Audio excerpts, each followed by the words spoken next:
Assalamu alaikum, hürmetli qarindoshlarım, salomat turdinglarmi? Kechliginglar xayrli bo'lsin. Bugun men uzundan buyon bir muңdashish istigida bo'layotgan, ammo hech bir fursat topolmay qolayotgan bir akamiz bor. Bu akamiz endi xalqimiz orasida tanilgan arxeolog bir olimimiz. Uyg'urlar ichida bu kasbda o'qib ve netice kazangan qarindoshlarımızmı yok hesabı. Bugün belki kimni ziyaret qilmoqchi bo'lganimni bildinglar, o bo'lsa-mu, navbatda Amerikada yashayotgan Qurbon Vali akamiz. Ya'ni bizning aramizdan chiqqan taniq arxeolog Qurbon Vali akamiz. Assalomu alaykum, hurmatli Qurbon Vali aka. Salomat turdingiz. Aleykümselam, Cesaret Efendi, özünüzmü obdan turdunuz? Yaxshi, Allah'a şükür. Siz bilan uzun bo'lgan bir ekranda o'tirib, o'zim qiziqadigan va nurg'un qarindoshlarimiz qiziqadigan bir temalarda bo'lib, shu arxeologiya, ya'ni vatanimizniki arxeologiya temasida bir suhbat qilish orzuyim bor edi. Bugun fursat bo'libdi. Sizning vaqt chiqarib ekranimizga chiqib qarindoshlarimiz bilan hamsuhbat bo'lganingizga rahmat. Sizningmi mening arxeologiya tadqiqotlarimga qiziqib, mening tadqiqot natijalarimni xalqimizga anglatish yo'lida tirishchanlik ko'rsatganingizga rahmat. Rahmat. Sizga qancha yil bo'ldi Qurbon Vali aka Amerikada yashayotgani? Men Amerikada yashayotgani 26 yil bo'ldi. 26 yil, ya'ni uzun yillar bo'ldi. Oldi bilan sizni so'raydiganim shu sizniki o'qish va turmush hayotingiz to'g'risida qisqacha qarindoshlarimizga bir uchur bergan bo'lsangiz. Bo'ldi, rahmat. Endi bir adam şu oliy maktabni tugatgandan keyin asosan bir yetilgan bo'ladi ekan. Men endi bugungi savollarda endi mening uningdan burungi ba'zi bir hayotlarim to'g'riliqmi azroq so'zlanadigan bo'lg'achqa, shunlashqa men bek tafsiliy demay, shu oliy maktabdan boshlabla qisqacha tanishtiray. Ben oliy maktabni Şiyan'da o'qigan. Madaniyat inqilobidan keyin tunji qatam oliy maktab ochilib, bir ikkinchi yiliga deyman. Shu Şiyan'ga o'qishga borgan. Shu arxeologiyani tanlagandim. Shu vaqtda shu yerda arxeologiya o'qidim. Onundan keyin Korlu'dan bağlan. Meni Ürümchiga 60 rayonlik muzeyga taqsim qildi. Shuni bilan u yerda ishlab qoldim. Onundan keyin bu tadqiqot chunqurlashdi. Nurg'un narsa kerak bo'lib qoldi. Shuni bilan sanskrit deydigan bir qadimgi yoziqni o'rganish uchun men Bejin universitetiga bordim. Şu aspirantlar sınıfında 4 yıl sanskrit okudum. Hem sanskrit deganimiz şu Tarım Vadisi'den tepilgan xilma-xil yazıqlar var. 32 xil yazık var. Aşının içinde Hindi-Avrupa tilleri sistemasiga kiradigan yazıqlardan bizning en mühim edebi til bo'lgan sanskrit degan bir xil yazık var. Onun tili Hindi-Avrupa tilleriga mansub. Şu vaqtda Tarım Vadisi'de nihoyatda keng umumlashgan, qo'llanilgan bir edebi til, edebi yazık. Bu tilni surishtiradigan bo'lsak, bu Hindiston tilleridan tepiladi. Uyg'ur tilidan tepiladi. Yevropa tilleridan tepiladi. Shunlashqa shu sanskrit o'rgangandan keyin Xitoy, Türk, Yevropa tilleri bo'yicha selishtirma tadqiqot olib berishga nihoyatda qulaylik bo'ldi ekan, shu esqatadi ekan. Shunglashqa bu mush tilni o'rgangan, uni o'rganib kelgandan keyin shu boshdan oxir shu arxeologiya tadqiqoti bilan shug'ullandim. Hozirga qadar shuni davomlashtirib kelyapman.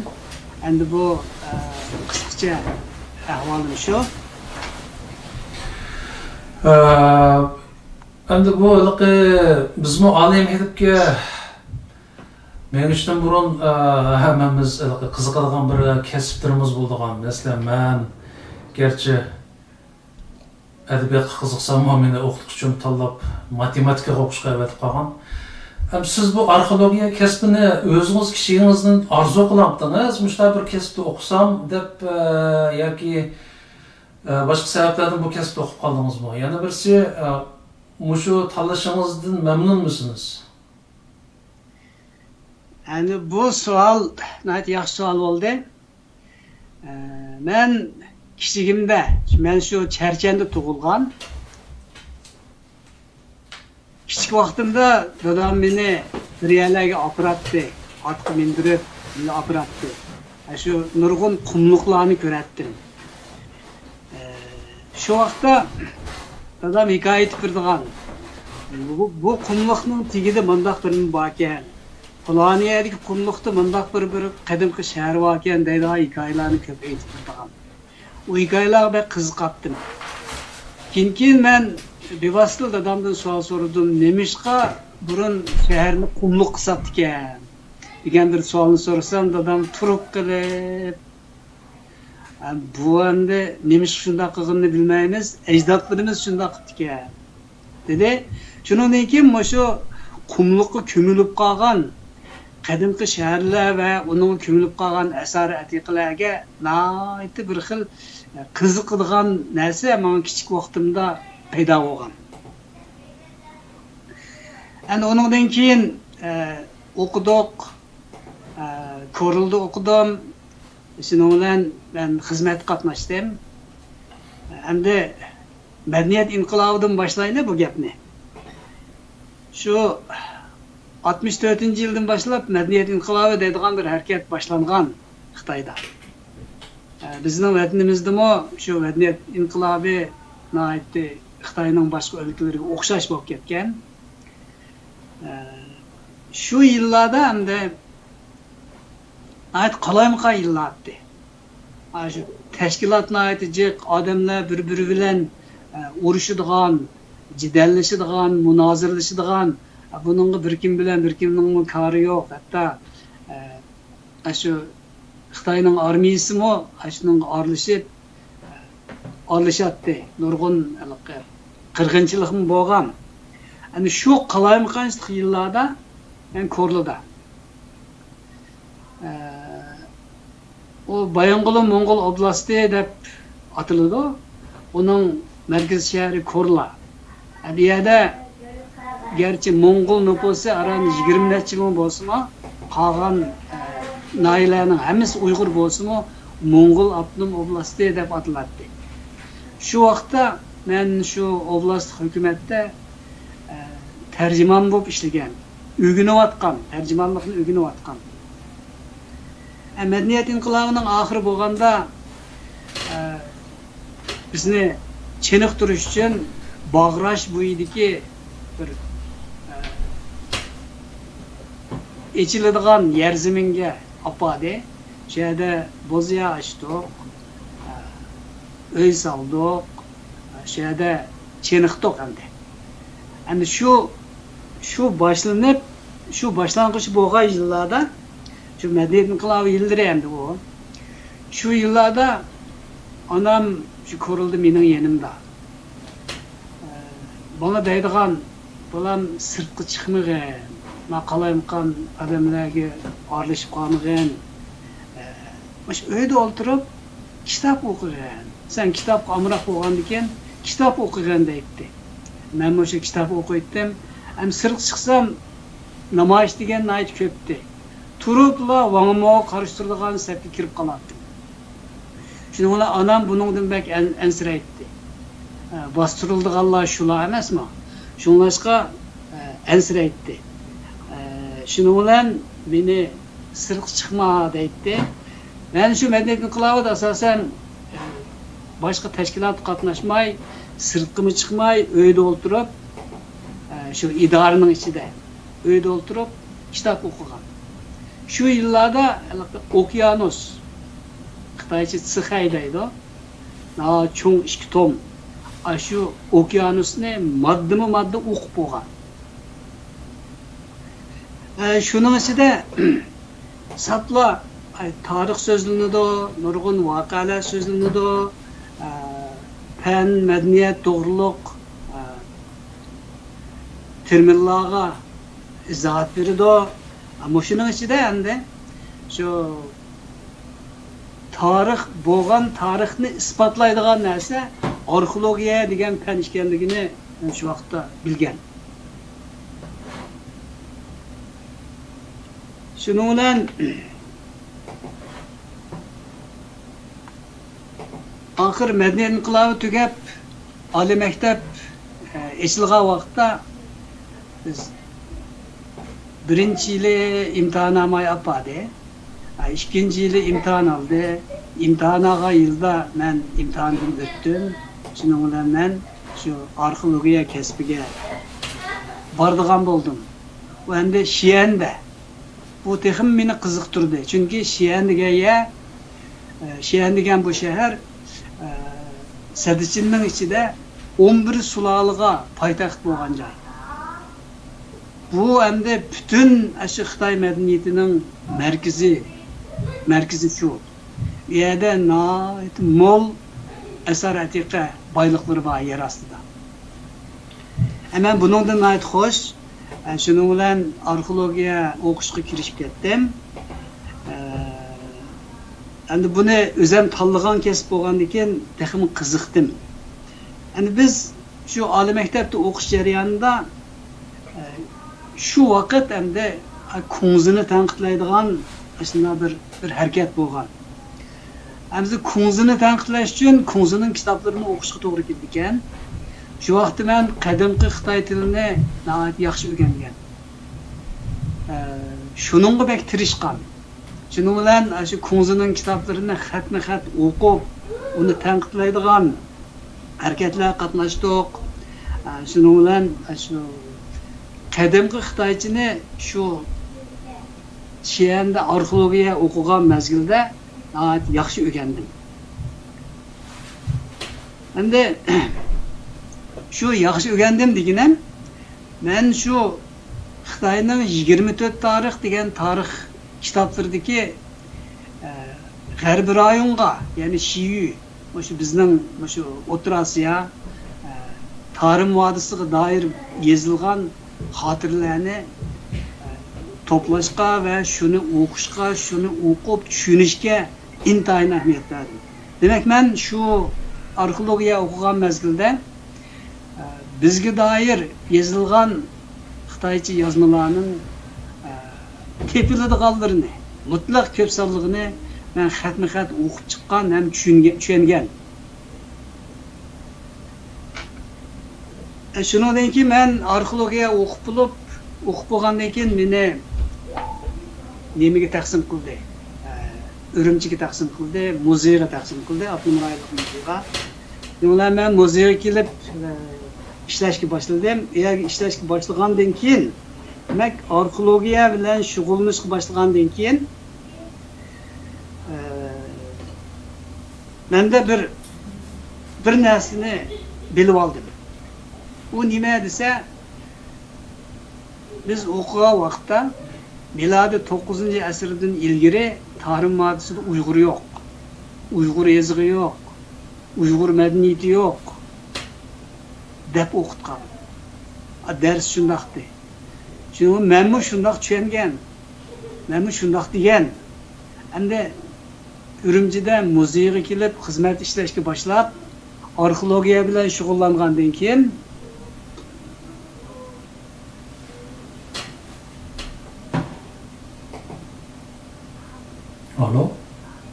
yo'qolib ketdi, to'xtang. Video yo'qolib ketdi.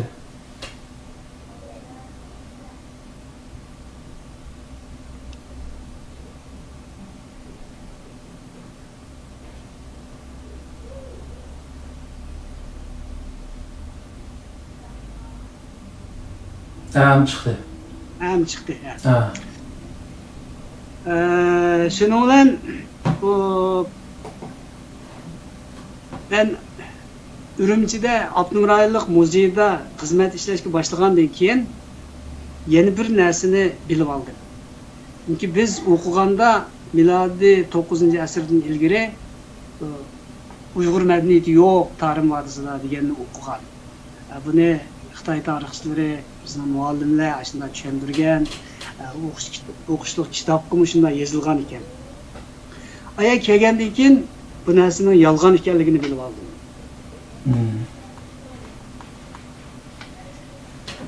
Bu qandaq bo'ldi desa, muzeyda saqlanayotgan bir 75-yili shu Turpanning Astana, Qorixo'ja rayonlaridan shu mahallasidan topilgan bir qabrlar bor ekan. Shu qabrining ichidan topilgan bir narsa bor ekan. Shundaq qo'ldaklar, o'shinchilik va tarsha. Tarshiga yozilgan xatlar bor ekan. Uningda hamda qadimgi Uyg'urcha degan Mo'ng'ulchaga o'xshaydigan Uyg'urcha yozilgan xatlar borligini bildim. Chunki men bu vaqtda allaqachon Bejinda sanskrit o'qidim, qadimgi Uyg'urchani o'qidim. Buni o'qiy oladigan, farqi tanlaydigan bo'lib qolgan. Endi bu muzeyda ishlashga boshlagandan keyin shu Qorixo'ja qabristonligidan chiqqan shu bir qabrining ichidan chiqqan 20 dak tarshi bor ekan. Tarshining ichida xat bor, har xil xat bor. Shuning ichida Uyg'urcha xat bor. Kishi degan xat bor. Kishi degan endi odam degan gap, xotun degan gap, chakar degan gap. Shundaq ma'noni bildirdi u qadimgi Uyg'urchada. Endi buni ko'rgandan keyin bu Uyg'urcha xat bu.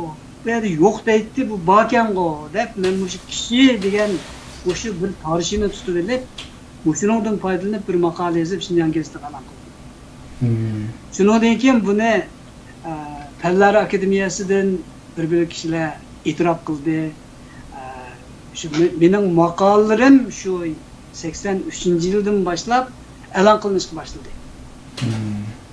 Shu vaqtda jamiyatda xil bir qiziqish bo'ldi. Mening maqolalarimni o'qiydigan bu bir muzeyga bir bovoy paydo bo'libdi. Qadimgini xatlarni bildi ekan deydigan gaplarni o'zim angladim. Amaliyotda men bovoyim emasdim u vaqtda. Men tirishib o'qigan, shularni bilib olganim. Mishada bir gapingizni bilib olsam, siz degan shu yoziq, Uyg'ur yoziqi qanday shakldagi yoziqdi? Shu qadimiy yoziq? Mo'ng'ulchaga o'xshaydigan. Mo'ng'ulchaga o'xshaydigan yoziq. Mo'ng'ulcha shaklga o'xshaydigan. Uni nima yozig'i deymiz? So'g'di yozig'i deb ataladi. Uning shu ilmiy termini so'g'di yozig'i. So'g'di yozig'i asosida ijod qilingan Uyg'ur yozig'i deb ataladi. Endi shu yerda uning tili Uyg'urcha. Shuning bilan men shuni tutib olib, shu tarix putuk deymiz endi uni. Tarshiga yozilgan xat deb ataladi arxeologiyada. Shuningdan foydalanib bir maqola yozgandan keyin jamiyat buni oldi bilan o'sha narsani e'tirof qildi. Shuningdan keyin nima gap paydo bo'ldi desa, bir mulohaza paydo bo'ldi desa, 9-asrdan burun allaqachon Uyg'ur yozig'i bor. Endi bu yoziqning yil davri milodiy 480-yil. Demak 480-yillar Uyg'ur yozig'i Turpanda bor degan bo'ldi. Shuning bilan bu cho'ng g'ulg'ula qo'zg'ab, bizning ziyolilarimiz buni qabul qildi. Bu vaqtda Endi Xitoylarmi undaq jahil, mutahammi, bek mutahamlarmi nayt ozdi. Asonliq millatga hurmat qilamiz. Biz birga tadqiq qilamiz deydigan ashunaqlar bordi. Vaqt ularning siyosati misal aqllanroqmi qilib biz degan gaplarni bek bo'lib etmaydi. Oxirida ularni qabul qildi. Ras bakan degan narsani ularni qabul qildi. Shuning bilan mening bu tadqiqotim miladi 840-yili, ya'ni 9-asrdan burun Uyg'ur yezig'i bo'lmagan, Uyg'ur madaniyati bo'lmagan degan bir yakunni ag'dirib etdik. Shuna bir yakunni ag'dirib etdik. Undan keyin men endi sanskrit o'qigan bo'lg'achqa, o'sha Hindi Yevropa tillariga doir maqolalarni, kitoblarni chiqroq ko'rdim. Bu qachon boshlangan desa, 1860-yillarda dunyodagi cho'ng davlatlarning tarixchilari, arxeologlar Tarim vodiysiga kelib qidirish olib borgan. Shu vaqtning ichida nurg'un, masalan, Stalin, Svenxadin deganlar hammasi shu vaqtga kelganlar. Shularning shu tadqiqot xotiralarini men nihoyat tafsiliy o'qidim, tafsiliy ko'rdim. Shuningdan keyin menda bir ko'zqarash paydo bo'ldi. Bu ko'zqarash endi biz maktabda o'qigan vaqtda ham jamiyat chiqqandan keyinmi tanqidlanayotgan ko'zqarash. Ajnabiylar Tarim vodiysiga kelib bizning madaniyatkorliklarimizni bulab ketdi. Bizning tariximizni bo'rmiladi deydigan tanqidlar nihoyat ko'pdi shu vaqtda. Menda ta'tir ko'zqarash paydo bo'ldi. Keyin men tafsiliy tekshirib ko'rsam, bu chetdan kelgan arxeologlar, tarixshunoslar hech qaysi o'z ixtiyori bilan kelgan emas, hammasi rasmiy vizalab shu vaqtda Qing sulolasi degan Manjur davlatidan vizalab kelgan ekan. Ularning tadqiqoti 1930-yillargacha davomlashdi. Eng oxirida bular viza bermaydiganlar bo'ldi. Ularning tadqiqoti Xitoyga ziyonli bo'lganligi uchun. Men shularni ko'rib, bularning bir nazariyasi bordi. Yevropa madaniyatining chegarasi sadichingacha deydigan bir nazariya bordi. Men o'qigan vaqtda shu nazariyani tanqid qilgan. Shu tanqidga men qatnashgan. Muzeyga kelgandan keyin shuni tanqid qildik. Uningmi shu yig'inlarda men bo'lib o'ltirdim. Ammo men eng oxirida buni selishtirish, o'rganish orqali Yevropa madaniyatining chegarasi sadichingacha deganning rost ekanligini bildim va shuni isbotlab chiqdim. Bu to'g'riliq yozgan maqolalaringizmi bormi o'shani isbotlab? Va mening shu bizning tarix yoziqlarimiz degan kitobda 23 parcha maqola bor. Shu 23 parcha maqolaning butun nemisi yerda Jungo, Xinjiang degan o'sha ikki so'zdan boshqa hammasi Xitoy qarshi turadigan so'zlar va Xitoy qarshi turadigan yakunlar, Xitoy qarshi turadigan ko'zqarashlar. Uni endi qanday qilib e'lon qildik? Shu vaqtda gazetlarda, nashriyatlarda bir milliy g'ururi va Uyg'urlik g'ururi va Uyg'ur tahrirlar bordi. Shularni chiqarib etdi. Bu vaqtda ancha bek qarshi turibmi ketmaydi, bek cho'ng jazo beribmi ketmaydi. Masalan, ayni vaqtda Turg'un Almas afandining kitobi ay nashriyati chiqqan. Xitoyning nashriyati chiqqan, tekshirishdan o'tib chiqqan. U vaqtda endi shunchalik Xitoyga yoqmaydigan kitoblarni nashr qilib bo'ldigan yillar. Mening shu kitobim shu vaqtlarda chiqqan. Uni o'qiydigan odam jiq chiqdi. Mana hozirgachilikmi o'zi o'qib bo'lib, hozir ularning bolalari, nevaralari shu kitobni o'qiyotdi. Men buningdan nihoyat qo'shilib, shuningdan ilhom olib, shu 2012-yili men pensiyaga chiqqandan keyin tədqiqatını davamlaşdırdı. 80-ci yıllarda başlayan temini qaytadan davamlaşdırıb 20 parçadək maqalını Google'a qoyub qoydum. Elektronlu kitap qılıb. Qısqa, kiçik maqallar, kiçik kitapçılar. Oşuların həmisi şu özəm ögünüş jarayonida özəm ögünüb, özəm həzm qılıb, özəm tədqiq qılıb Xitayning, Rusiyaning, Sovet İttifaqının bizning tarixlarimizni tədqiq qilishda qo'llangan shu xato qiliblarning hammasini buzib yetadigan maqolalarni yozdim. Buni qabul qiladigan Uyg'urlar ko'paydi.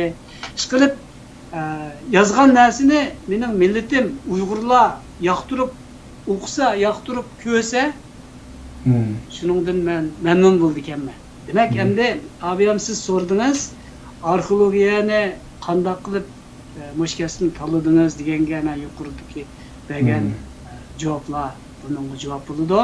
Ham mamnunmi deganingizgami?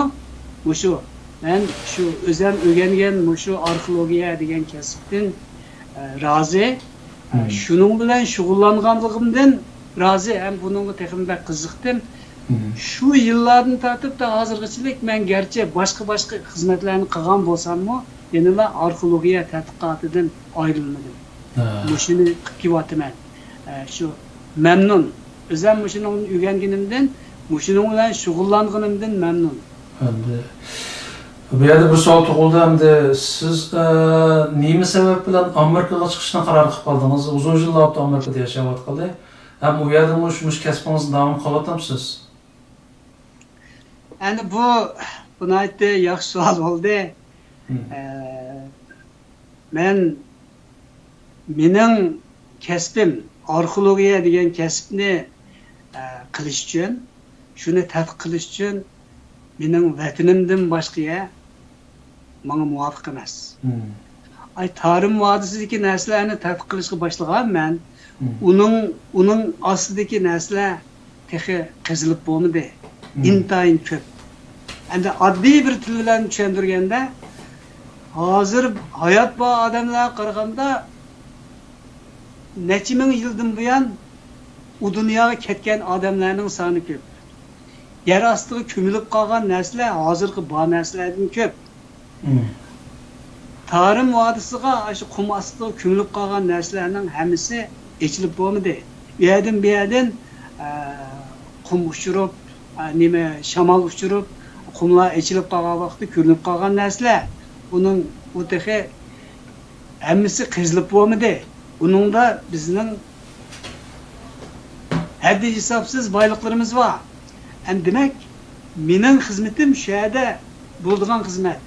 Shu yerda davomlashsa muvofiq xizmat. Ammo qanday qilib Amerikaga kelib qoldim? Bu endi bu yerda bir sabab bor. Men muzeyda shu arxeologiya bilan shug'ullanib, haliqidek shu maqolalarni yozdim. Xalq uni yaxshi ko'rdi.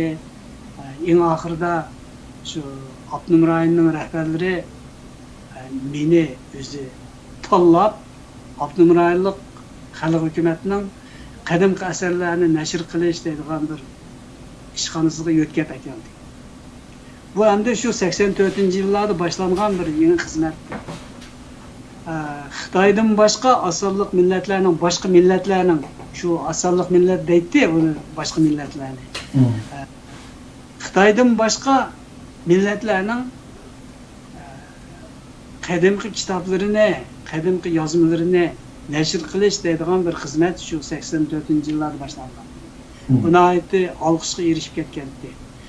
Shu vaqtda meni sen jiq o'qiding, seni biz jiq o'qitdik, endi sen mana xizmat qilsan deb u muzey bamisim unimay meni o'tkab akatgan. Abnum rayonlik xalq hukumati o'tkab olib berib, qadimgi asarlarni ratlash, nashr qilish ishxonasi degan rahbarlik guruhining bir ishxonasi shu ishxonaga o'tkazib kelgandi. U rahbarlik guruhi kimdi? Bu rahbarlik guruhi yana rais, muavin rais, partkomning muavin sekretarlari degan shu katikalardan tarkib topgan bir rahbarlik guruhi bor. Bu endi siyosat tuzaydigan shundoq bir organ.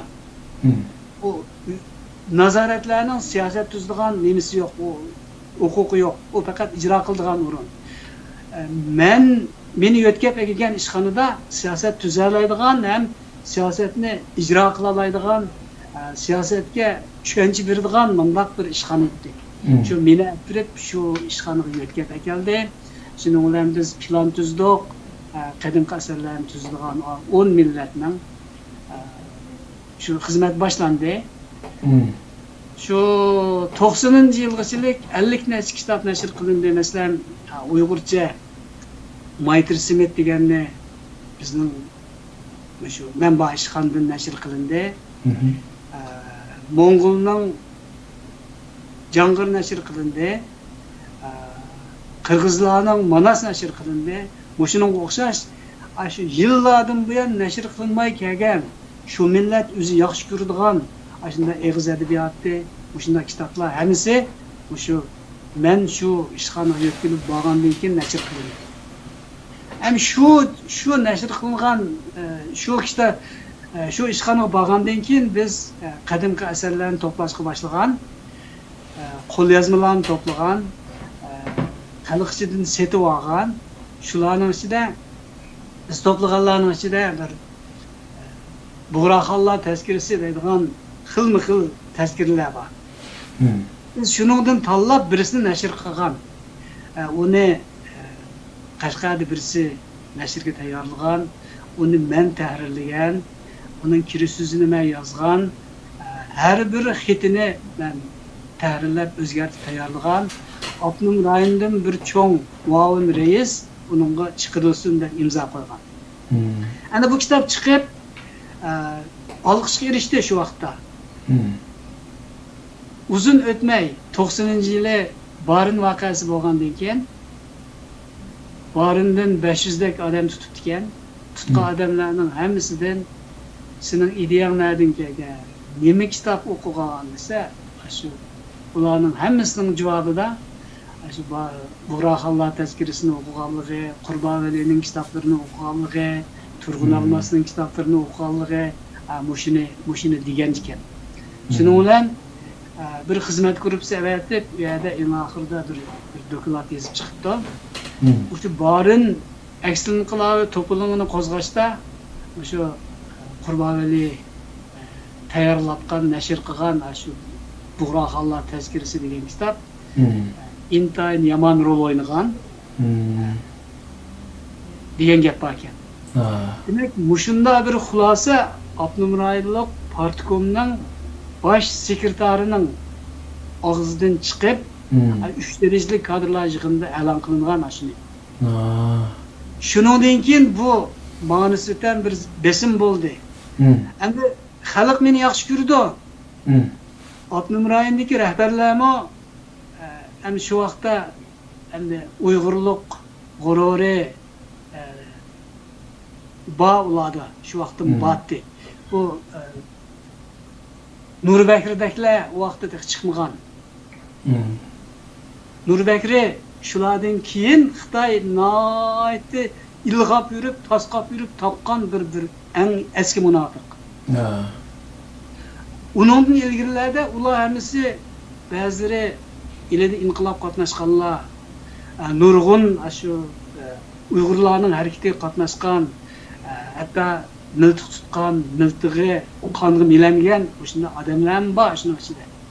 Bularda tehi milliy g'urur undaq Nurbakrdek unda bo'lib ketmagan. U rahbarlarning ham o'zining huquqini ishlatalaydi.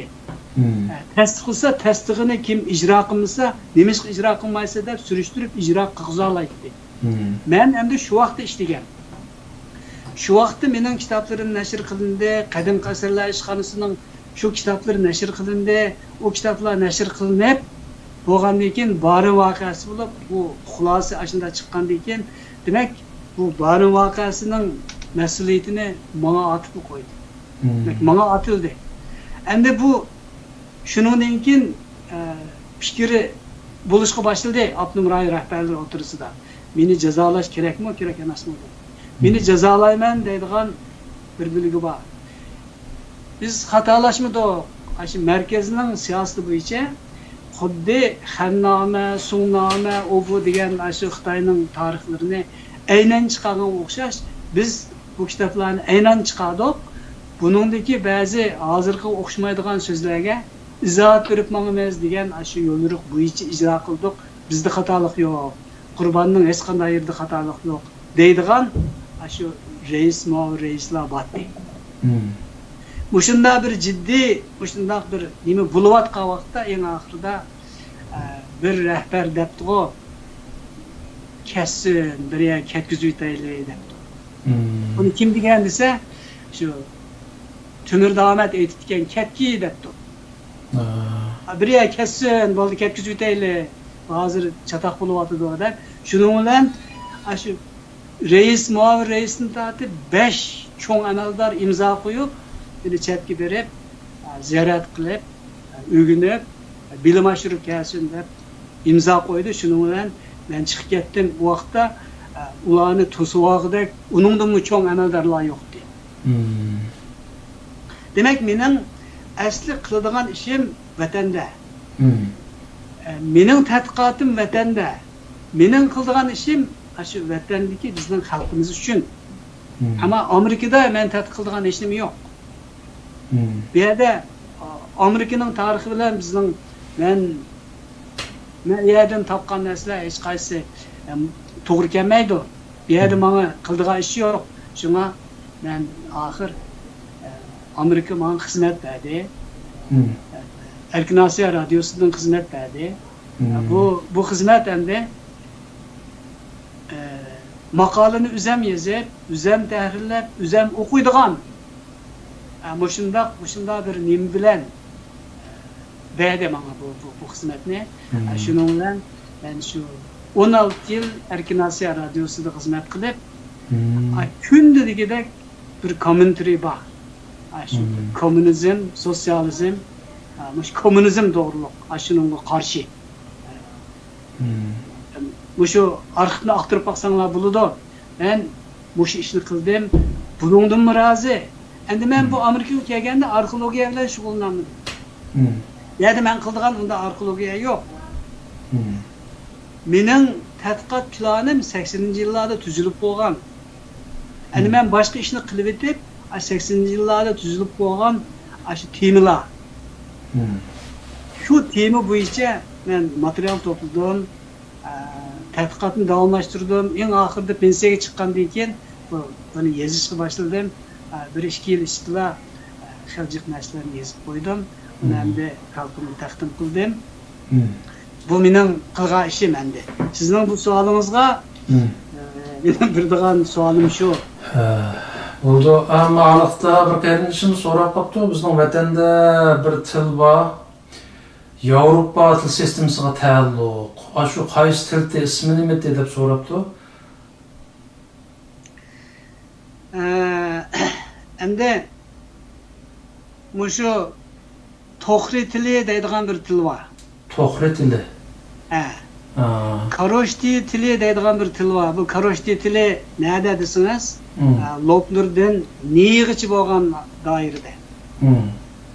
To'xri tili Oqsudan Qarshagacha bo'lgan doira ichida.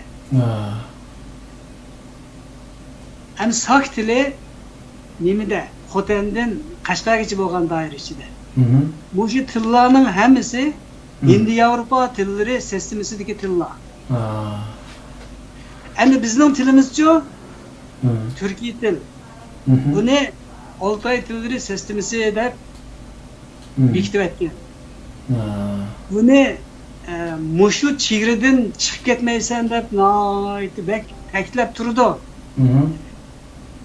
Amaliyotda bizning Uyg'ur tilimizning ichida Hindi Yevropa tillari sistemasiga kiradigan so'zliklar noyat ko'p. Bizni shu Hindi Yevropa tillari sistemasiga yaqinlatmaslik uchun tuzib bergan nurg'un cheklamalar bor.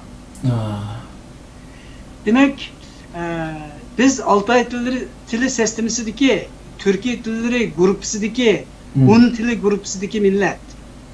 Ama bizim tilimizde asli biz Tarım Vadisi'de bir yaşayan Saat, Tohri, Karoşti, aslında Yezek açtılarını kullanıdığan kavimler bilen bir yaşaşka.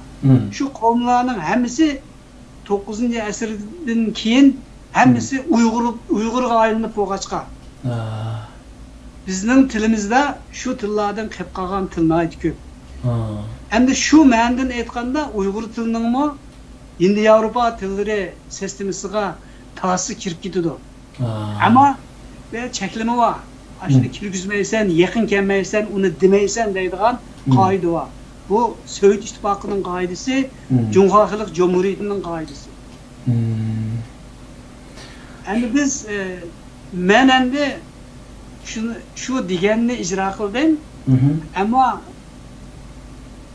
onun qarshi bo'lsa, men paketning hammasini naq o'tirib qo'yib qo'ydim.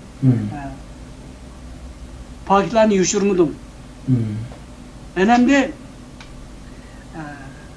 mushu biz tuanda mushu Hindi Avrupa tilleri masalasi, Hindi Avrupa millatlarning DNA masalalarini birdigan azroq javob bor.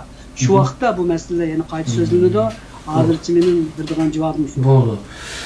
Ondan keyin bayaq siz bir qancha kitobni tilga oldingiz, siz yozgan. Ash kitoblarni hozirmi topqil bo'lamdi? Men yozgan bizning tarixiy yoziqlarimiz degan kitob 86-87 yillari vatan nashr qilingan. Uningda Jungo Xinjiang degan ikki so'zdan boshqasi hammasi ilmiyligi yuqori bo'ladi. Bu kitobni hozirgachilik xalqning qo'lida bor. Uni sotmaydigan bo'ldi, cheklidi, ammo xalq yana bu kitobning bir nusxasini olib berib, ichkariga olib berib, Xitoylarga mani besib deb pul versi besib beraverdi ekan Xitoylar uni to'nimagandan keyin. Shunda qilib akilib bizning vatanda sotgan shunday kitoblarni aytib ko'p. Uning PDF nusxasini men shu Facebook'umga uni chiqarib qo'ydim. Asli nusxa bor, uni o'zgartsa shu Jungo Xinjiang degan gapni o'zgartsa bo'ldi. Undan boshqa o'zgartiradigan gap yo'q. Hozirmi yana shu ilmga muvofiq. Bu kitob sizniki Facebook'da bor, ya'ni PDF nusxasi. Bor. Undan boshqa Qizilming'oy rasmlari hikoyasi deb bir kitob yozgan. Buni men Bejinda o'qiyotgan vaqtda shu Ming'oy tadqiqot qilgan mutaxassislar bilan aytdi. Shulardan dars olib, shulardan o'rganib, shu bizda shu Ming'oy tadqiqoti kam bo'lg'achqa men shu Ming'oyni tadqiq qilgan. Qizilming'oyni. Yerda berib Qizilming'oyda 2-3 oy turdim. Shu g'orma-g'or kirib, shuni o'zim rasm kelib, tadqiq qilib nima qilgan. Buning butun mazmuni buddizm. Men endi Bejinda o'qigan vaqtda diniy darsdan islom, xristian, buddizm bu 3 dinni, 3 cho'ng dinni aytdi tafsili o'rgatgan bizga. Men shuni yaxshi o'qigan. Men ikkinchi kitobim shu Qizilming'oy rasmlari hikoyasi. Buning shu vaqtda Urumchida nashr qilingan vaqtda bu nashriyat hammasi ranglik rasm bo'lsa chiqimi bak yuqurib ketdi ekan. Buning yerimini oq qora rasm qilsa qanday dedi, bulut chiqsili mayli deb shuna qilgan. Shunda chiqqandi. Ammo shu yaqinqi bir necha yil ichida men bu Yaponiyadan tepildi bu rasmning shu aslilari. Bevosita shahardan tortib ketgan rasmlar shahardan tepildi. Shuning bilan shu rasmning asli tortilgan shu ranglik rasmlarini tanlab yana qoidadan kirgizib, buni qoidadan ratlab tayyor qilib qo'ydim. U yana mening Facebook'imda bor. Uning bu kitobning ismini endi u vaqtda Qizilming'oy rasmlari hikoyasi deb chiqqan. Bu nashriyat huquqi shu Xinjiang xalq nashriyatida Әнім бұл қайтыдың бір өзен нәшір қылған болғандыкен, оның ismi azırak өзгерді. Қызыл мұңай рәсімлері hikayesi емес, Қызыл мұңайға сызылған hikaye. İsmini manda өзгертіп қойдым. Бұл му менің Facebook'umda var. Bunu hem bunun keyinki yıllar içinde şu bizning tarix yazıklarımız, Мұңай resimleri deganni qaytadan o'zimiz nashr qilsak bo'ladi. Endi qolgan shu vaqtda nima qilingan o'zim tanlab qo'ygan temalar bordi. Masalan, Xitoy to'chon kasbiyotimiz bor deydi, bu rasmiy yolg'onmi? Shuni aniqlaydigan. Buni oxir aniqlab chiqdim. Buni to'chon kasbiyot degan hammasi yolg'on. Shuning bilan shu necha yildan bir necha yil ichida Xitoylar bizning to'chon kasbiyotimiz bor deb og'izga cho'ng elib so'zlaydigan Xitoy aziyib ketdi. Hozir ular o'tirib qo'ymaydi. Ammo Uyg'urlarning ichida yana Xitoyning kasbiyoti deydiganlar yana bor. Endi bu endi mening shu yaqin yillarda yozgan maqolalarimdan aniq to'chon kasbiyot uning emas, tarix muassasasida 7 cho'ng kasbiyot bor. Uni yozib chiqdim. Bu maqolalarni o'qisa bo'ladi. Şu Facebook'ta var mı bu makalla? Facebook'umda var. Aha, tamam. Facebook'ta var. Yani bunu endi toplab bir nashr qilsak bo'ladi. Onu tamamen mümkün. Endi başka sualga o'tib keldimi? Endi ma kitobning gapini dedingiz, endi abayqim masalan shu to'rt kasbiyot deganni endi biz shu kichigimizdan tortib shunday o'rgangan Xitoyniki to'rt kasbiyoti deb hozirgacha oz bo'lmagan qarindoshlarimizning shunday ideyalar bor. Siz dedingiz tarix masaladan chiqqan arxeologiya isbotlardan qaragan Uyg'urlarning 7 cho'ng isboti bor degan o'xshash maqolalarni yozibsiz. Agar bir ehtimollik bo'lsa, shu maqolalarni tüplab bir kitob qilib yozib chiqsangiz, nihoyat qimmatli material bo'lib qoldi deyman mencha. Hozir bu Turkiyada ba'zi Uyg'ur qarindoshlarimiz shu nashriyatchilik ishlari bilan shug'ullanyotdi. Nihoyat ilg'orki texnikasimi. Agar shu maqolalarni kitob chiqib besib chiqsangiz, ham yaxshi bo'ladi deb o'ylayman shaxsan. Bu yaxshi taklifkan. Men amaliyotda shundoq o'ylagan, ham shundoq qilyapman. Shu Tarım Vadisi'den tepilgan qadimki kitaplar hakkında toplangan qo'lyozmalar hakkında yazgan bir maqolam bor. O hamda Tarım Vadisi'den tepilgan shu yoziqlarning turlarini aniqlanib bo'lgandan keyin shuningda qo'lyozmalar chiqdi. Şununla bu qo'lyozmalar haqida bir kichik kitob chiqargandim. Uyg'ur hunarkasb risolalari deydigan bir kichik bir kitob chiqqan. Uningga biz endi kitob to'plagan vaqtda yüzdek hunarning borlig'ini bayqagandik. Tarix vadisi. Masalan, navoiychilik, oshpazchilik, tömürçilik, qassoblik degandek, hatto so'punchilik, hamma hunar bor, yüzdek hunar borlig'ini bayqagan. To'plaganimizmi 100 ga yaqin risola to'plagan. Risola deganimiz hunar kasblarni xotirlab qo'ygan kitob. Shuningdan 40 ni radlab bir kichik oldi bilan Şunun 5'i chiqib ketsin deb nashr qilgan.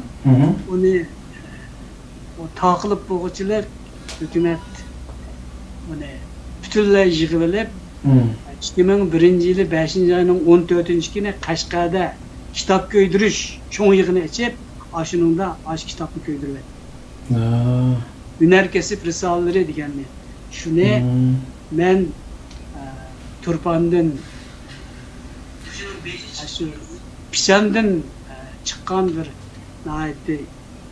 dini bilimi yaxshi, yazık bilimi yaxshi bo'lgan bir qarın bilen bille retlep çıqqan şu 40 risalini onu endi nayet qisqartib işlegen.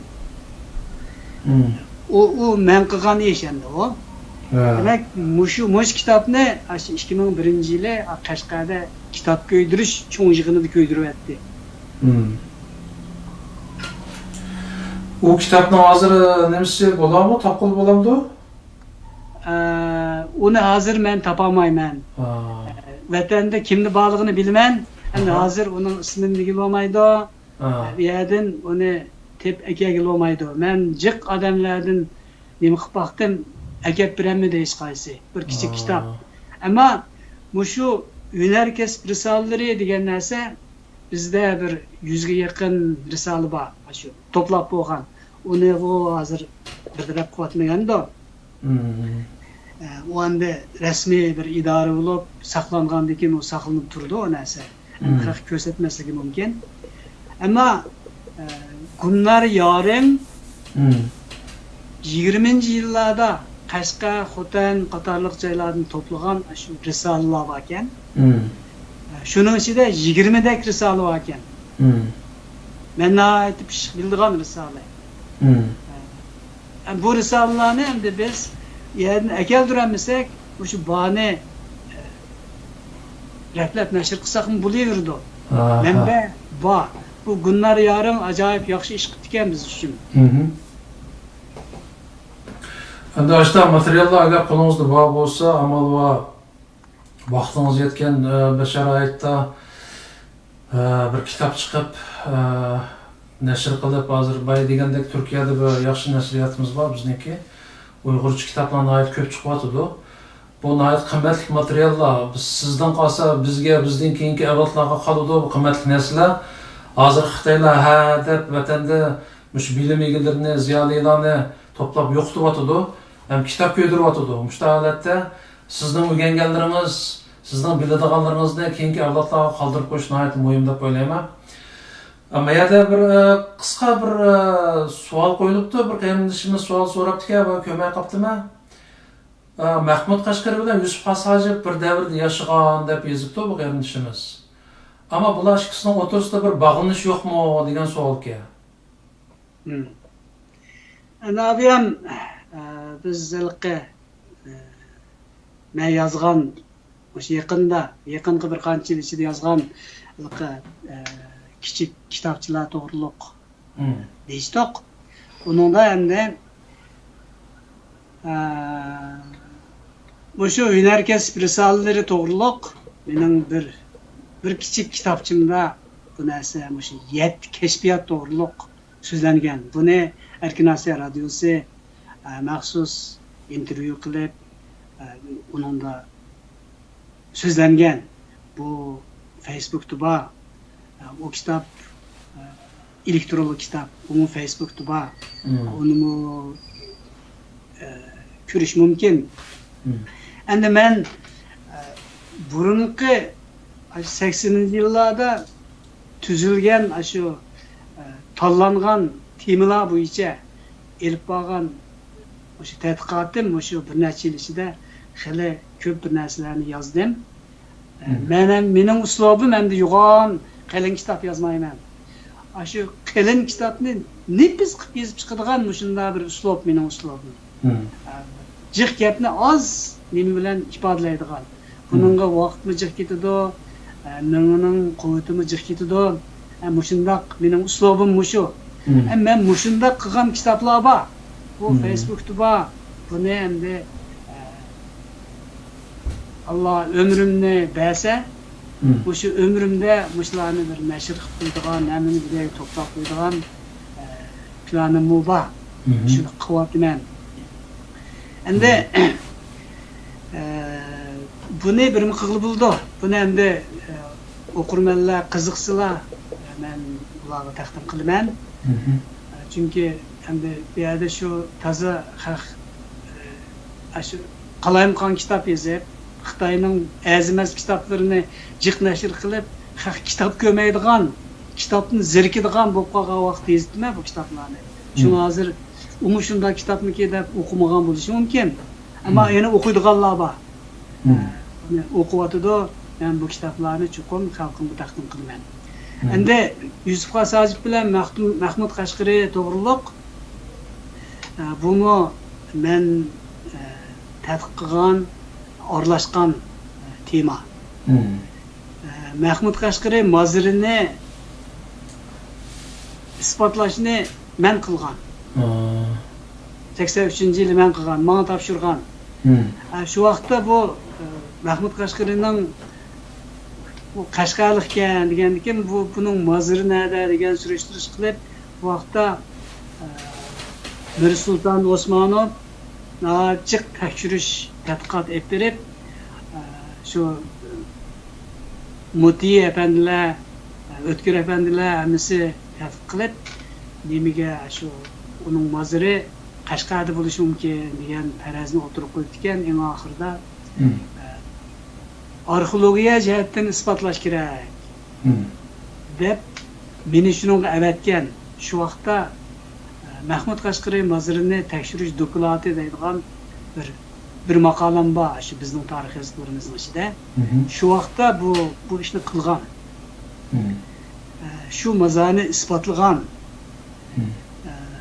Uning jarayoni shu maqolada bor. Endi Yusuf Qasajib bilan Mahmud Qashqari asosan shu bir davrda yaqin odamlar. Shu uning davri endi bir davr. Bir davr deganimiz 100 yilga, 100 yillik bir davr ichida billa mavjud bo'lib turgan ikki cho'ng olim. Yusuf Qasajib bu adabiyot jihatda nihoyatda kamolatga yetgan odam. U endi qo'datqo bilikni, bu qo'datqo bilik degan az qatadigan bilim degan gap. Shu yezib chiqqan. Mahmud Qashqari o o'zi lug'at yozgan.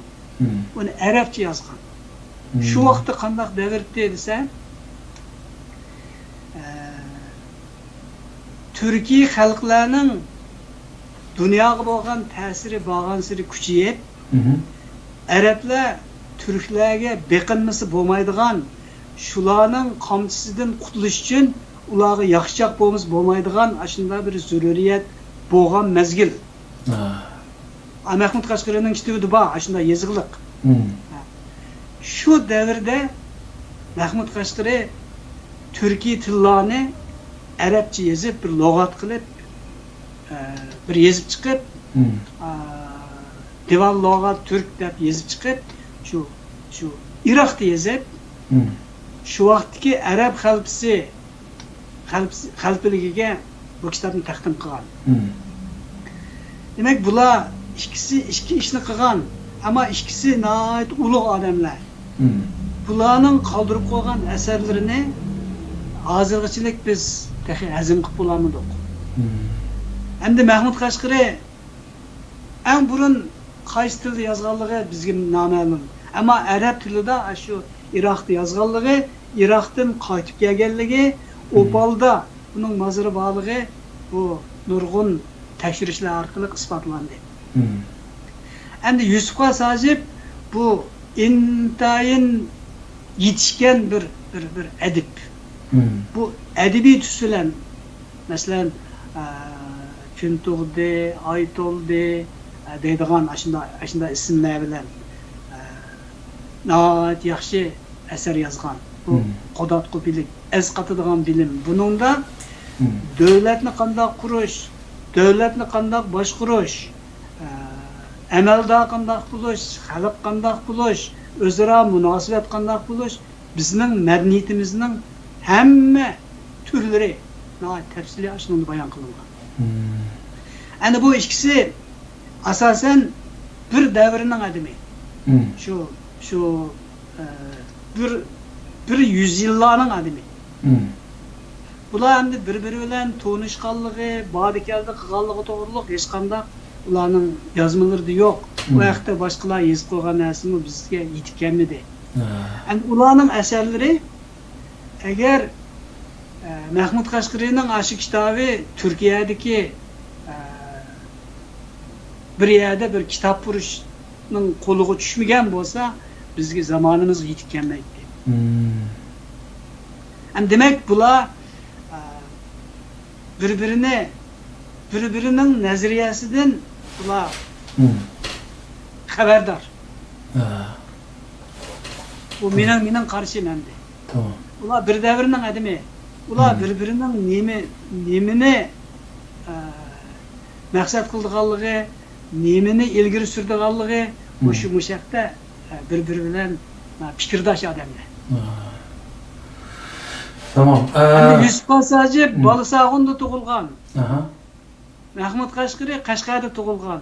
O'sha hammasi Turkiston. Shu vaqtdagi Turkiston. Turkistonning A shahri bilan Ma shahri o'xshash. Bularning xollari kimlardi? Qarixonlar. Qarixonlar. Qarixon degan G'arbning xoni degan gap. Nihoyat qudratli, kuchli xon degan gap. Shu Qarixonlar davrining yetishgan zalilari. Tamam, rahmat. Endi vatandagi arxeologiya to'g'riliq to'xtaldik. Hammamiz bilamiz, vatanning ostiga nihoyat ko'p boylik ko'milgandan boshqa nihoyat ko'p sirlar ko'milgan. Ham siz vatanda uzun yillik arxeologiya xizmati bilan shug'ullangan bir olim bo'lish sifatingiz bilan mushu sirlar bilan bevosita uchrashish fursatiga erishgan barmoq bilan sanag'idek Uyg'urlarning birisi. Mushundaq bir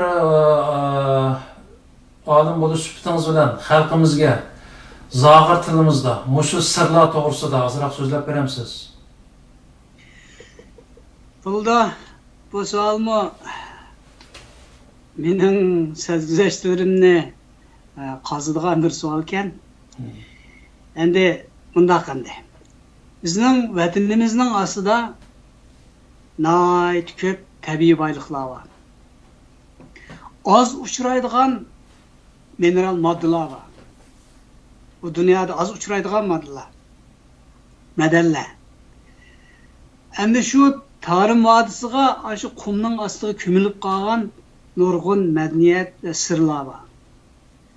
Bu sirlarning hammasi ichilib bo'lmadi. Men endi shularga daxil bo'ldigan, shuni tadqiq qildigan ba'zi fursatlarga erishdim. Mening bildiganlarim bunda qanday. Men arxeologiya o'qishdan burun Muşu Tarım vadisida Teklemakanning ostiga ko'milib qolgan odamlar, hozirgi hayot odamlardan ko'p. Shu yerda saqlanib qolgan sirlar, madaniyat miroslarimiz hozirgidan ko'p deganni men shu vaqtda arxeologiya o'qishdan burun buni sezgan, shuni bilgan.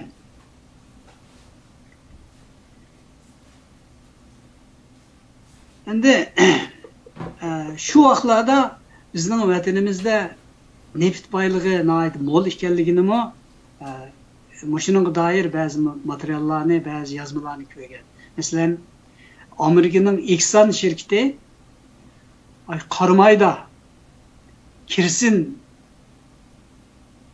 Qarmaydan kirsin chiqartgan shu vaqtda. Shu Exxon shirkati kirsin ochganligini, shu boylikni bizning vatanimizda paydo bo'lganligini, Amerika bu yerga shu vaqtda qiziqqanligini, Rossiya bizga texmi yaqin bo'lg'achqa, jo'g'rafiya jihatdan ularning ta'siri Amerikaga qaraganda bizga texmi kuchli bo'lg'achqa, bu neft boyligini ochadigan ishlarni Sovet ittifoqi o'ziga qartib olganligini, shunga doir ba'zi narsalarni ko'rgan. Endi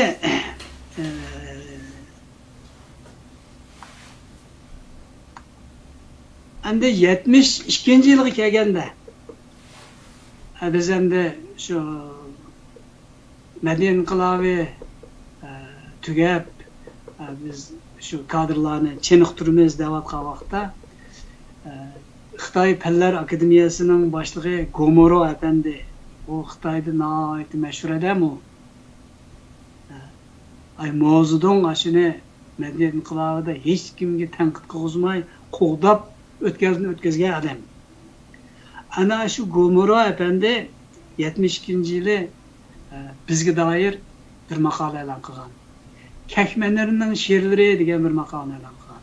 Bu Kekmenler degan kimkan desa, bu Xitoycha Kammer deb yozibdi. Bu Xitoycha xatkan, Xitoycha she'rkan. Buni endi shu vaqtda Sinan gazetida Uyg'urlar tarjima qilganda Kammer deganni Kekmenler deb tarjima qilib ekan. Shundan tortib bizmi Kekmenler deb atadik. Shu Gomora shu she'rni e'lon qilgan vaqtda unda bir gapi bor. Shu Kammer degan odam she'r yozgan. Buning she'ri biz Uyg'urlar 10 avloddan buyon Xitoylarni ustoz tutib kelyapmiz. Mana bizning jamoatimiz Xitoylarni ustoz tutib kelgan degan bir she'r ekan. Gomora bundan foydalangan. 10 avlod degan qancha yilga boradi? Shuni deb kelib, bu milodi 800-nechinchi-yillari yozilgan, Xitoycha yozilgan bu she'r, bu she'rni Uyg'ur shu Kammer degan odam yozgan. Deb shuni bir e'lon qildi. Bu vaqtda buning til tekkizalaydigan odam yo'q. U nima degan desa, shu milodi 800-yillarda shu Tarım vadisi bilen Xitoyning ichki o'lkalarining madaniyati o'rtasida hech qanday farq yo'q. Bu yerda Xitoy madaniyati o'xshash taraqqiy qilgan, hatto Uyg'urlarmi Xitoycha she'r yozilgan shunda zamonda deb yozgan u maqolani. Endi shu maqolani e'lon qilgandan keyin Gomora aytib qo'ygan shu Kekmenler yozgan shu Xitoy she'rining keynida bir qadimgi Uyg'urcha yoziq bor ekan. Men bu yoziqni tonimayman, toniydiganlarga qoldirib qo'ydim deb bir gap qo'yib ekan. Shuning bilan shu vaqtda biz shu Bag'rashning bo'yida cheniqayotgan vaqt endi shu vaqtda ba'zi kishilar shu ba'zi Xitoy ziyolilari menga chaqchaq qilib shuni san qoldirib qo'yibdi Gomora. Ashning keyingi xatni sen tadqiq qil. deb chaqchaq qiladi. Bu chaqchaq rost chiqdimi? Eng oxirida 83-yili Mahmud Qashqari mozirini tadqiq qilish vazifasini menga atib, shu yerga avatgan vaqtda men muzeyda saqlanayotgan o'sha Kekmenlerning she'rlari degan shu Xitoycha she'rining keyiniga choplangan Uyg'urcha yoziqni, hozirgi Chog'tay yoziqiga o'xshash yoziq. Shu yoziqni tep elib, shu o'qidim. Men shuni patpatli qo'limga olib o'qib qo'ydigan. Shu 83-yili men uni o'qib chiqdim. O'qib chiqib, Emin Tursunning yoniga apardim. Eminanki shuni bir ko'rapsiz. Sizlar shuni o'qidingizlar. Voy, yaxshi o'qibsiz, to'g'ri deb ba'zi bir to'g'ri bo'lmagan yerlarni o'zgartib berdi. Shuning bilan shu Gomora qoldirib qo'ygan shu Kekmenlerning she'rlari degan Xitoycha milodi 800-yillar yozilgan she'rning keyindagi Chog'tay yozig'i va yoziqni o'qidim men. Shuni o'qib men Mahmud Qashqari mozirini tashviqli bo'lgan vaqtda shuni birga ep bo'lgan. Shuni birga epadik. Endi bu Uyg'urcha yoziqda nima bor desa, Opalda yotgan buzrukvarlarning ism sheriflari deb boshlangan. Demak, shu Qashqarning Opal yezida Mahmud Qashqarining moziri bor yerda, shu yerda shu yotgan buzrukvarlar, shu yarasida ko'milgan mazorning egalarining ismi bor ekan. İmam Malik Asqar, İmam Malik Ajdar. Aşında 20-30 isim var. Rabiya degan isim var. Muşu mush ismlarni hammani men Qashqarga ko'tarib borgan. Berib shu Opalda ashuni izladik. Maza nerede? Mayada. Maza bağımı bağ. Manda isimlik maza bağımı bağ. Aş mazanın hemmisini bunun nereliğini eniqladık. Şunu eniqlab çıqqandan keyin yerda şu Hür Abiye degan maza Mahmud Qashqarining onasining maziri degan gaplar chiqdi. Buni biz vaqtda DNA tədqiqatı qılamaydık, onun qanını tekşirəməydik. Ama şu o mazanı heç çıxıb olmaydı dedik o vaqtda. Biz faqat Mahmud Qashqari mazirini arxeologiyalik tekşiriş. Bu tekşiriş iki xil oldu. Birisi qazib tekşiriş, birisi qismen joylarni sınaq qazib tekşiriş. Biz manda qismen qazib tekşiriş etpağan o mazalarning hammini qazishga bo'lmaydi. Şunun bilan bu mazalarning nerligini hammani aniqladik. Bu aniq gapkan. Şunun bilan shu mazaning sheyxlari bor ekan. Ular avlod shu Hazrat Mo'mlan mazarini saqlab kelganligining bayonlarini so'zlab berdi. Biz buni dokladga kirgizdik. Bizning bu Mahmud Qashqari mazarini tekshirish dokladimiz Abdunur rayonlik hukumatga yo'llangandan keyin o Abdunur rayonlik hukumatning bir vujutiga aylandi. Bunu tasdiqladi Abdunur rayon. Shuni tasdiqlagandan keyin Mahmud Qashqari mazarini qaytadan yasaydigan maliya jihatdan pul tushdi. O maza qaytadan yasaldi, qaytadan tayyorlandi. Endi shu tekshirishga men qatnashgan, shu dokladni men yozgan. Şu doklad Abdunur rayon tasdiqlagandan keyin bu hukumatning vujutiga aylangandan keyin bir yeni iş çıktı. Nemi çıktı dese? Bu şu Uygurca yazıqning og'idagi Xitoycha yazık, Gomoro yazgan maqala, Gomoroning yolg'onchiligi bo'ldi.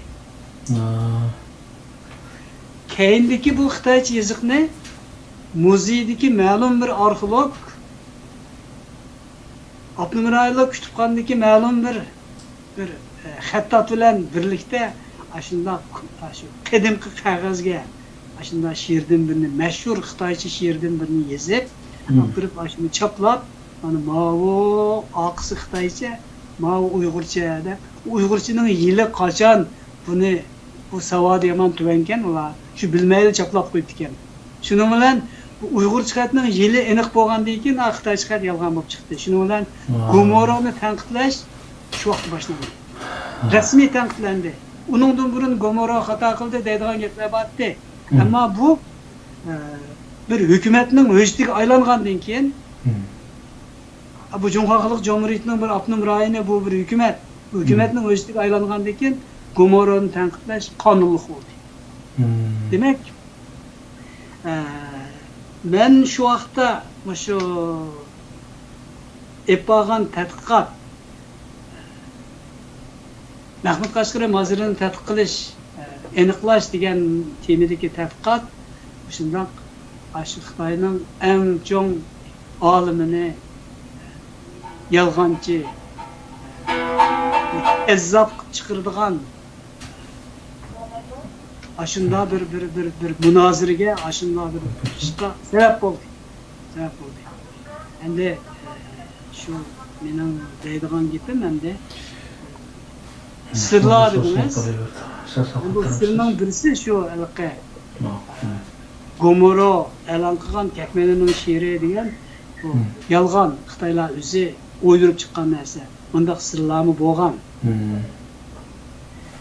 Endi yig'ib kelsak, endi men 75-yili Şiyende arxeologiya kasbini tugatib, Abdunur rayonlik muzeyga taqsim qilinib, shu yerda ishlashga boshlagandan keyin men yuqorqi ba'zi narsalarning qaysi rost, qaysi yolg'on, shuni ayriya oladigan bo'ldim. Endi shu ilqi degan yoziqning bir tarafi Uyg'urcha, bir tarafi Xitoycha. Ashuning Xitoychasi yolg'on, Uyg'urcha rost ekanligini isbotladik. axir o yazıq hükümetin şu yazıq hakkında yazgan doklad hükümetin vecdiga aylandı. Şimdi olan Xitayning eng cho'ng aşı fan alimi Gomuro resmi yolg'onchilik chiqdi, tanqidladi, o'zlari boshqa tanqidladi. Ashunda bir ish bo'lgan endi. Shu bizning vatanimizning ostida saqlanayotgan tabiiy boyliqlardan boshqa shunday madaniy meroslar bor. Buni yaxshi tadqiq qilsa, bu Uyg'urlar azaldan mustaqil azaldan o'z oldiga madaniyat yaratgan millat bo'lib chiqdi. Bu millatning bu Uyg'ur qatorliq turkiy xalqlarning madaniyati Xitoyga ta'sir qilgan madaniyat bo'lib chiqdi. Bu mening sizga deb turganim shunchalik. Qurban kamayada bir qarindoshimiz telefon qilibdi, savoli bor o'xshaydi. Savolni telefonni olsam bo'lamdi? Bo'ldi. Men ma qarindoshimizga nima qilay? Savol bu so'rsin. Assalomu alaykum. Alaykum assalom. Savolingizni so'rsangiz bo'ldi. Assalomu alaykum. Mening bir savolim bor. Ben maktab vaqtida sayyor ishlarni qilardim. Mening bir savolim Küçük Mayıs'ın toyu hocam. Şu yema Mayıs'ın mücadele bölgeleri, şu yeni bir düşen Anladınız mı Qurbanka? Anladım. Buldu anda olsa rahmetimse hoş. Endi bugünkü bizning bu suhbatimizda men qo'yilgan savollar mening arxeologiyani o'qish, tadqiq qilish ve üzerinden muş jarayonidagi turmuş sezgüzeşlerim. Endi siz qo'ygan savol bu tuyg'ujam to'g'riliq savol bo'ldi. Bu tuyg'ujam to'g'riliq men Facebook'umda bir tuyg'ujamning rasmini chiqarib, shuningga doir ba'zi izohatlarni bergan. Shuni ko'rsangiz bo'ladi. Endi bu tuyg'ujam bu Uyg'urlar ichida bir nihoyatda bir cho'ng rivayet, çoğun bir tema.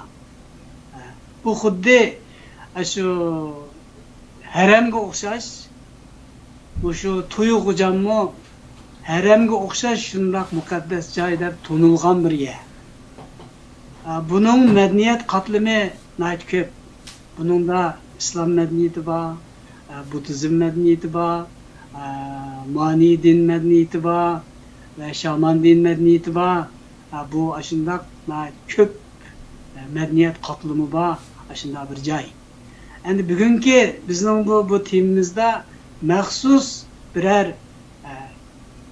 qadimgi o'rin to'g'riliq tadqiq qilgan bo'lg'achqa men bu savolga endi sizga shu ko'rsatib berganim tuyg'ujam to'g'riliq mening Facebook'umda bir rasm va uningga berilgan azroq izohat va shuningdan azroq narsani bilib olishingiz mumkin.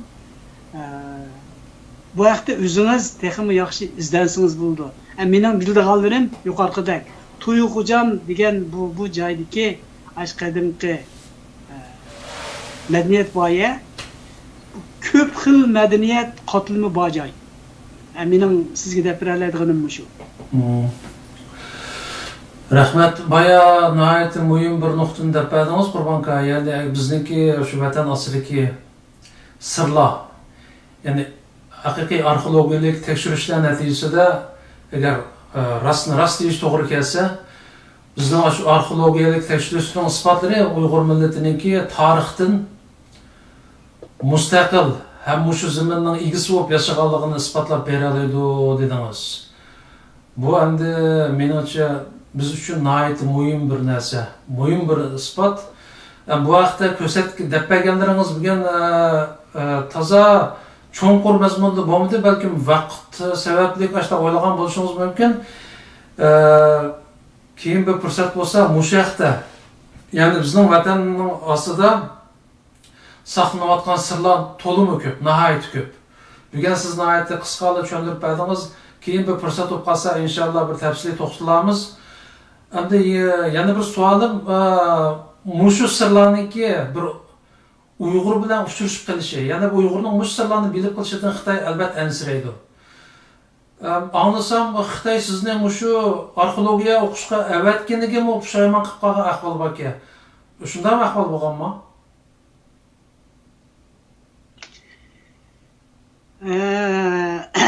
Siz hamda bu mening shu tarım vadisi to'g'riliq tadqiqotimning bütün jarayonini so'zlab berishni so'rdingiz deb bilaman endi buni. Men mo'shaqda bir narsa yozyapman. Uyg'ur madaniyati tarım vadisidan boshlangan degan mavzuni qo'ydim. Bununla dair tarım vadisidan tepilgan asar atiqa shularni tunishtirman. Endi bu tarix deganni kitoblarda tarix deb yozadi, uni rivoyat shaklida yozadi, afsona shaklida yozadi, ba'zilar o'zi ko'rganini yozadi, ba'zilar anglaganini yozadi. Bu hammasi tarix doirasiga kiradi. Endi arxeologiya shundoq deyilgan tarixni isbotlaydigan. Shuning fakti yasidan bormi yo'qmi deb.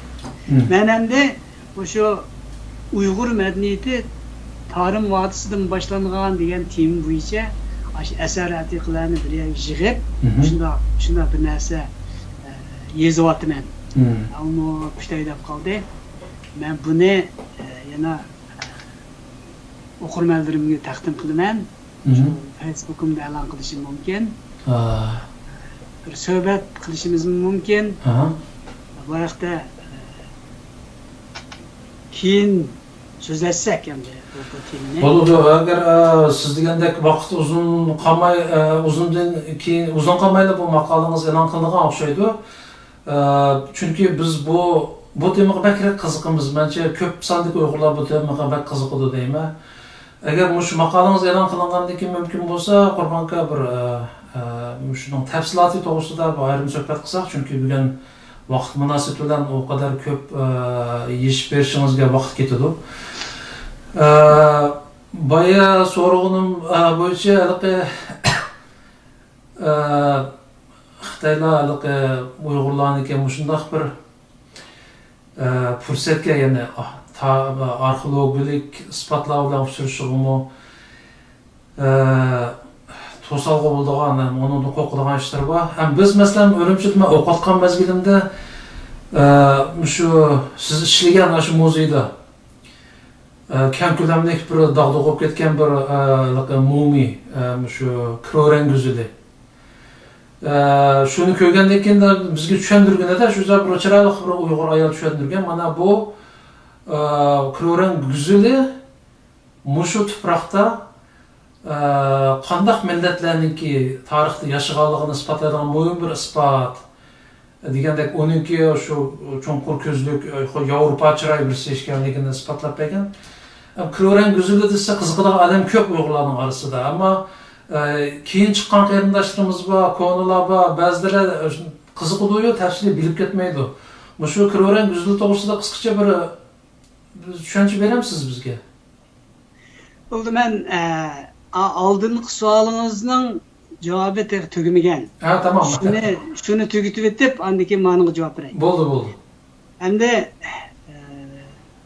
shu Xitoy hukumati sizdek shunday odamlarni arxeologiyada o'qitib qo'yganga pushaymon qilibdi deb degan gaplar chiqqan. Uni men o'zimni anglagan. Bu endi rasional bo'lgan endi. Endi men bu yerda buni qanday isbotlayman desangiz, men arxeologiya o'qib kelgandan keyin shu muzeyda allaqachon saqlanayotgan shu narsalar ichidan bir tarixga yozilgan xatlar bor ekan dedim-ku abayam. Shu tarixga yozilgan xatlarning ichidan bir shuningda Uyg'urcha so'zlik borlig'ini tarqitib bir maqola yozgan. Shu maqoladan keyin bir cho'ng bir yakun og'dirilib ketdi. Sovet ittifoqi O'sha Xitoy Xalq Jumhuriyati tarixchilari yozgan Uyg'ur tarixlarining hammasida 9-asrdan burun deyadi Uyg'ur madaniyati yo'q deydi. Ma yeziq 480-yil bo'lg'achqa buningga bu arxeologiyalik pakit bo'lg'achqa, madaniyatkorlik bu bir pakit bo'lg'achqa. Buni e'tirof qilmay amal bo'lmadi. Shuning bilan ularning nazariyasi oqmaydiganlar bo'ldi.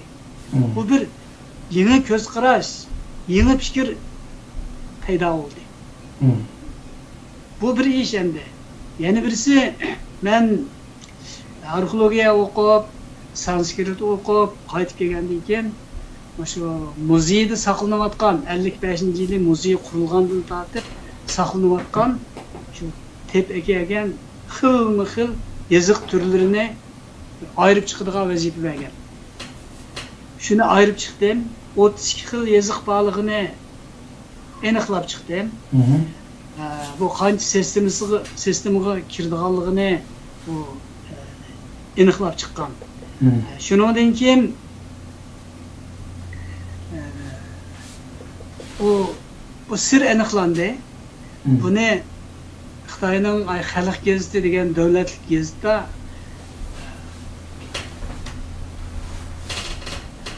Taklamakandagi yoziqlar sirliq sarayini ochgan kishi deb anayti bir cho'ng maqola yozib Xalq gazetida e'lon qilib meni maqtadi. Demak shu qilg'ini endi men uningga maqtanib ketmadim. Ama rastı aşı degan gap. Shunday bo'lgan. Bu qadimgi yoziqlarning siri haqiqatan ochildi. Yana birisi qadimgi asarlarni to'plash xizmatiga qatnashgandan keyin biz risolarni topdik, yuzga yaqin vina borligini aniqladik. Shuning bilan Xitoy hukumatining fen medeniyet, fen texnika işkirden kelgan degan nazariyasi butunlay yo'q bo'ldi. Bizde bu hunar kasbining to'llig'i, hunari yo'q odamni odam demaydigan davrlar bo'lganligi bizda. Bu isbotlangandan keyin bu shundoq narsalar hammasi shu yakunla og'dirilib ketdi. Yeni bir xil ko'z qarash paydo bo'ldi. Mushunda bo'lgan ahvolasida ba'zida asta gap bo'lib ekan. Shu arxeologiya deganga o'qitmaydigan ishga degan gap bo'lib ekan. Shunga arxeologiyada bir Abnumraylik muzeyda ikki odam bor. Yeni birisi bor, yeni bir Uyg'ur bor. Mendan keyin shu Çiyangi berib o'qigan. Uni hech qanday aralashtirmay, shu arxeologiya atritining boshliq qilib qo'yib, bir yerga bog'izmay, qazdi uning bilan shunday yaxshi tanishligimiz. U qoyim bo'lgan odam emas, mening qarashimcha. Ammo uning bularni yezib deydigan fursat yo'q. Ammo shunday yashamdi. Demak, shu vaqtlardan keyin bu arxeologiyada, bevosita arxeologiyada o'qitilgan odam borlig'ini, avatganligini, shu kasblar Uyg'urdan adam olganligini anchalik anglab qolmadim. Shu arxeologiya kasbi deb o'quvchi qabul qilgan e'lonlarga chiqarib qo'yganligini ko'rdim, ammo olganligini anglamadim. Mushuning asosan aytganda shu Xitoy arxeologiyada Uyg'urlarni o'qitib qo'yganga pushaymon qilibdi degan gapning asosi bo'lishi mumkin deb qarayman endi. Endi Kroren güzeli temasiga kelsak, shu yoqda ozroq bir tushuncha bergan bo'lsangiz, chunki ko'p odamning sizdan anglag'isi bor buni. Bo'ladi. Endi bu 1934-yili Shvetsiyalik arxeolog Brokelman shu Tarim daryosining eng oxirgi tugab ketgan yeri, qumlashib ketgan yeri, şehirde bir kichik daryo deydigan bir eqinning izi bor ekan, shu joydan bir jasadlarni topgan. U qandoq jasadgan desa, shu to'g'roqning bütün to'g'roq yog'ichini ko'lab qilgan jasad sanduqi. Odamlarni shu sanduqqa silib, og'zini itib, mayda toz chaplab, shunday qilingan qabrlar. Qadim qabrlar deganimiz shunday qabri, shu qumliq ko'milgan qabrlar. To'g'roq yog'ichining ichidagi shu yog'och sanduq endi u. Uyup nima qilingan, shuningga qo'yilgan. Uning ichidan tepilgan bir ayol jasad. Bu ayol jasadning beshida kigiz tomoq bor. Uchliq tomoq. Uning kiygan kiyimlari hammasi yung to'qilma. Uning ustiga kiygan, ustiga o'ralgan shu rahlar hammasi yung to'qilma. Endi shu qabristonlikdan tepilgan gilam parchalari bor. Hozirgi gilamga o'xshash to'qilgan gilamlar.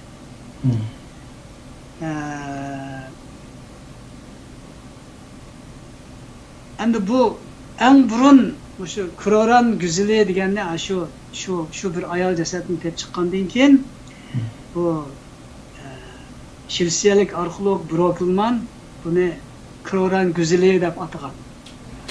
Uning yil davrini bundan 3000 yil burun deb bekitgan. Endi bu biz biladigan tunji Kroran güzeli. Undan keyin Germaniyalik Sven Hedin yani şu joydan Kroran güzelden birini topgan.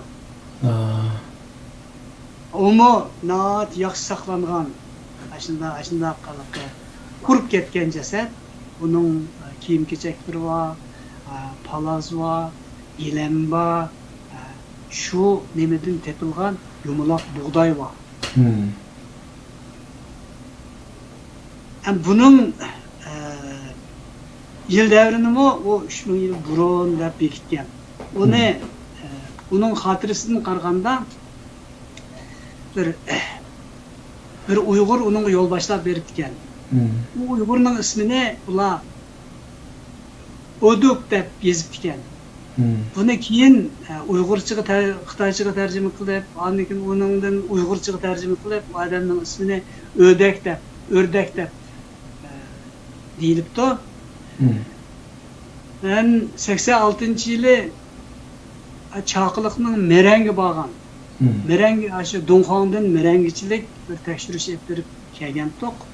Shu vaqtda merengi bağan vaqtda shu meren shu qadimgi Kroranliklarning bir mahallasi. Shu mahallada yüznecha yoshlik odamlar bor ekan. Men shulardan so'ragan, shunday bir O'dakda bir adam bo'lganmi sizlarda? Desam, bu qanday? Unda adam yo'q-ku deydi. Shu Germanlik chet eldan kelgan arxeologlarni yo'l boshlagan. Ha, Utuq deydi. Demak, O'dak emas ekan ismi. Utuq. Utuq degan ism hozirmi Lopnurda bor. Lopnurda Utuq deydigan ism bor Lopluqlarning ichida. Demek şehirden bu adamın ismi Utuq ekanligini bilib oldim. Ular Oduk deb yozibgan. Buni Xitoychaga Oduku debdi, aniki Uyg'urchaga O'dak deb tarjima qilibdi. No'lan bu O'dak bo'lib qolibdi. Endi bu yerda izoh berib qo'ydim bu ish qanday. O adamning ismi O'dak emas, Utuq. Tamam. Endi bu Kroran güzelden 1979-yılı Abnuraylık Muzeyinin arxeologiya akriti yeni birini topdi, yeni shu yerdan.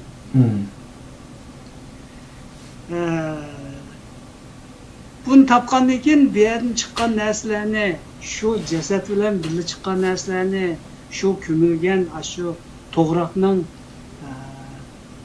qirindilarini DNA nemisi bilan karbon 14 bilan tekshirish deydigan bir xil tekshirish bor. Shu tekshirgan vaqtda buning yil davri buningdan 3800 yildan 6400 yil burun bu chiqqan. Yani bu hamda karbon 14 bilan o'lchangan son. Buni shu vaqtda Xalq gazeti, Remirbo degan gazet 1981 yili 2-ayning 17 sonida e'lon qilgan. Demak, avtonom rayoni topgan 3-chi qatim topgan Kroran güzeli ve shuningga doir elib berilgan tekshirishlardan ma'lum bo'lishicha, shu qabristonlikning şu tepilgan adamlarning yil davri buningdan 6400 yil burun. 6400 yil yani. Buni endi shu Xitoyning shu tajribaxonalarida aniqlangan son, Xalq gazeti e'lon qilgan son. Buni men shu betda bayon qildim. Demak, shu Kroran güzeli tepilgan joyni Brokulman 3000 yil burun degan. Asvin Xadimmo 3000 yil burun degan. Hem bu 79 yili tepilgan qazilib tekshirilganda buning yil davri 3800 yildan 6400 yilgacha burun. Bu hamda tajribaxonadan chiqqan son. Demak, Kroran güzeli deganimiz shu. Bu ceset hamda nəhayət yaxşı saqlangan, chirib ketmagan. Hamda bir arxeologning xotirasidan ma'lum bo'lishicha, shu Kroran güzelining badaniga surgan bir xil seriq bir narsa bor. Buni arxeologlar taxi bilmagan. Bu nima ekanligini bilmaydi. Yani bu shuni saqlashda obdan saqlığılı bulduğun nəsim o, yoki bir xil dini e'tiqod bo'yicha surib qo'ydigan narsim o, bu bizga noma'lum. Chiqirib tag'osh bir narsa surilganligi, uning ustiga surilgan degan bir narsa bor. Buni bir yerda endi uchurni o'zimizning xalqimizga deb qo'yay. Endi Kroran güzeli degan shuni men shunchalik tushuntirdim. Shu orqali bu Kroran güzeli to'g'riliq material Yevropaga borgan vaqtda Yevropaliklarni hayron qoldirgan.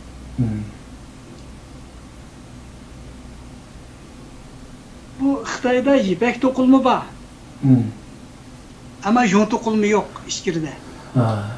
Yung to'qilma bizda. Yungni to'qiy olgan odam ipakni to'qiy oladi.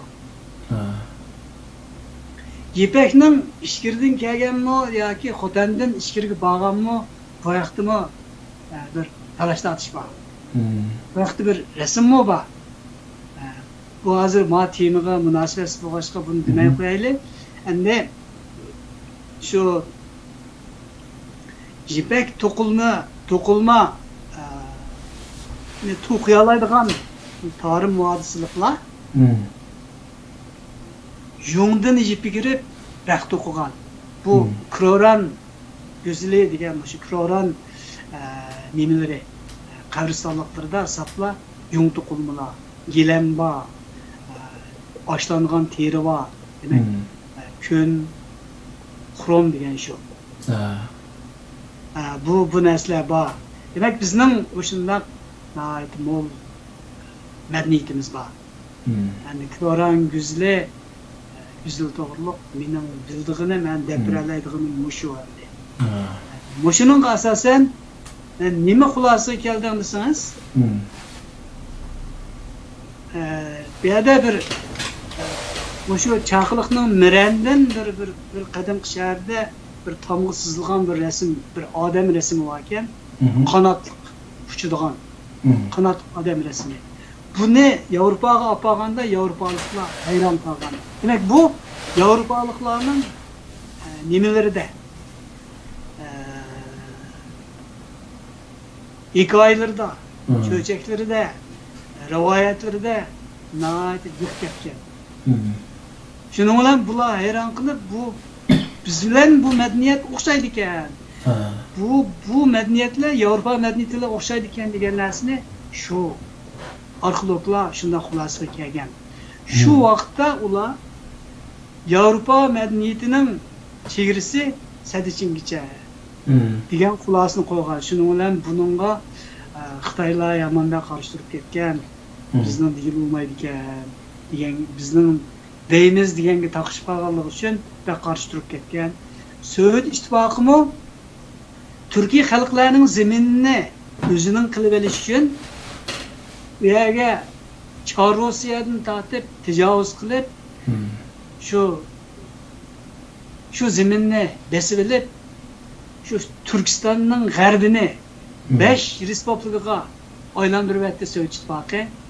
Shuning bilan ularga sen boshqa millat, O'zbek bilan Qirg'iz, Qozoq, Turkmen hech qaysing bir-biri bilan hech qanday munosabating yo'q deb Sovet ittifoqi tuzib bergan shundoq siyosiy formula bo'yicha hammasi tarix yozib, bir-birini tonimaydigan bo'ldi. Amaliyotda hammasi bir Turkiston.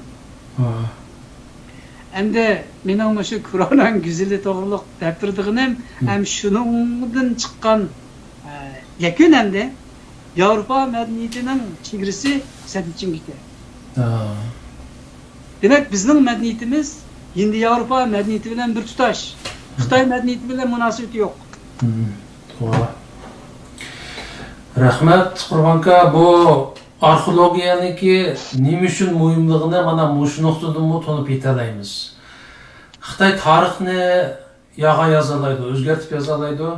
Siyosatni kuniga 15 qatim o'zgartadi buni mutsizlar. Ammo yana ostidan chiqqan isbot, ya'ni arxeologiyalik isbotlarga hamda uningga agar xalqaroliq tadqiqot o'rinlari aralashib uningki natijalik uzun tarixiy egishkiligi va nima ahamiyati borligini isbotlashga qatnashgan bo'lsa, uni inkor qilishim tez bo'ladi. Ammo bu Xitoy xalq haqiqatan yuzsiz, nomussiz bir xalq. U mush arxeologiyadimi az bo'lmagan saxtipazliklarni qilayotganligini biz davomli ba'zi narsalarni o'qish jarayonida his qilib qolamiz. Bularning tepag'an bir gapi bor. Bizning vatanni nomus qilmay tarixdan buyon bizningki tuprog'imizda, tarixdan buyon Xitoyning bir qismi deydigan bir yeri bor. Nomus qilmay deydi bu gapni.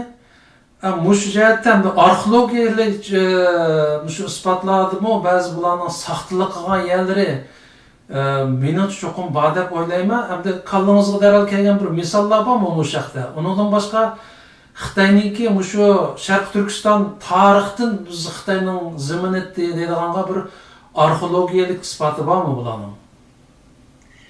Abi ham men deb o'tgan misollarning ichida endi shu Xitoylar azaldan degan ko'z qarashi uchun shu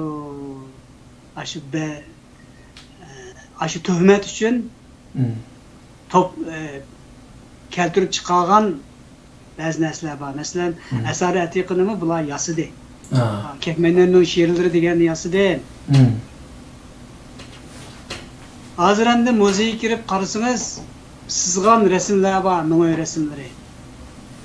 Uni ko'pisiga yozib qo'ygan. Taxlitan sizdoq deb. Demak, Ming'oydagi rasmlarni aparat bilan tortib hozirgi apparatlar shundoq aniq tortalaydi. O'z ayni shuni cho'ngaytib qo'ymay, shu taxlitan sizdoq degan rasmni qo'yib qo'ygan. Bu rasm bunaydi aniq. Ularning ko'zi o'xshamaydi. Ko'zining bir yerlari o'xshamaydi, bir yerlari Xitoyga o'xshaydigan taxlitan qilgan. Bunda yolg'onchiliklar bor.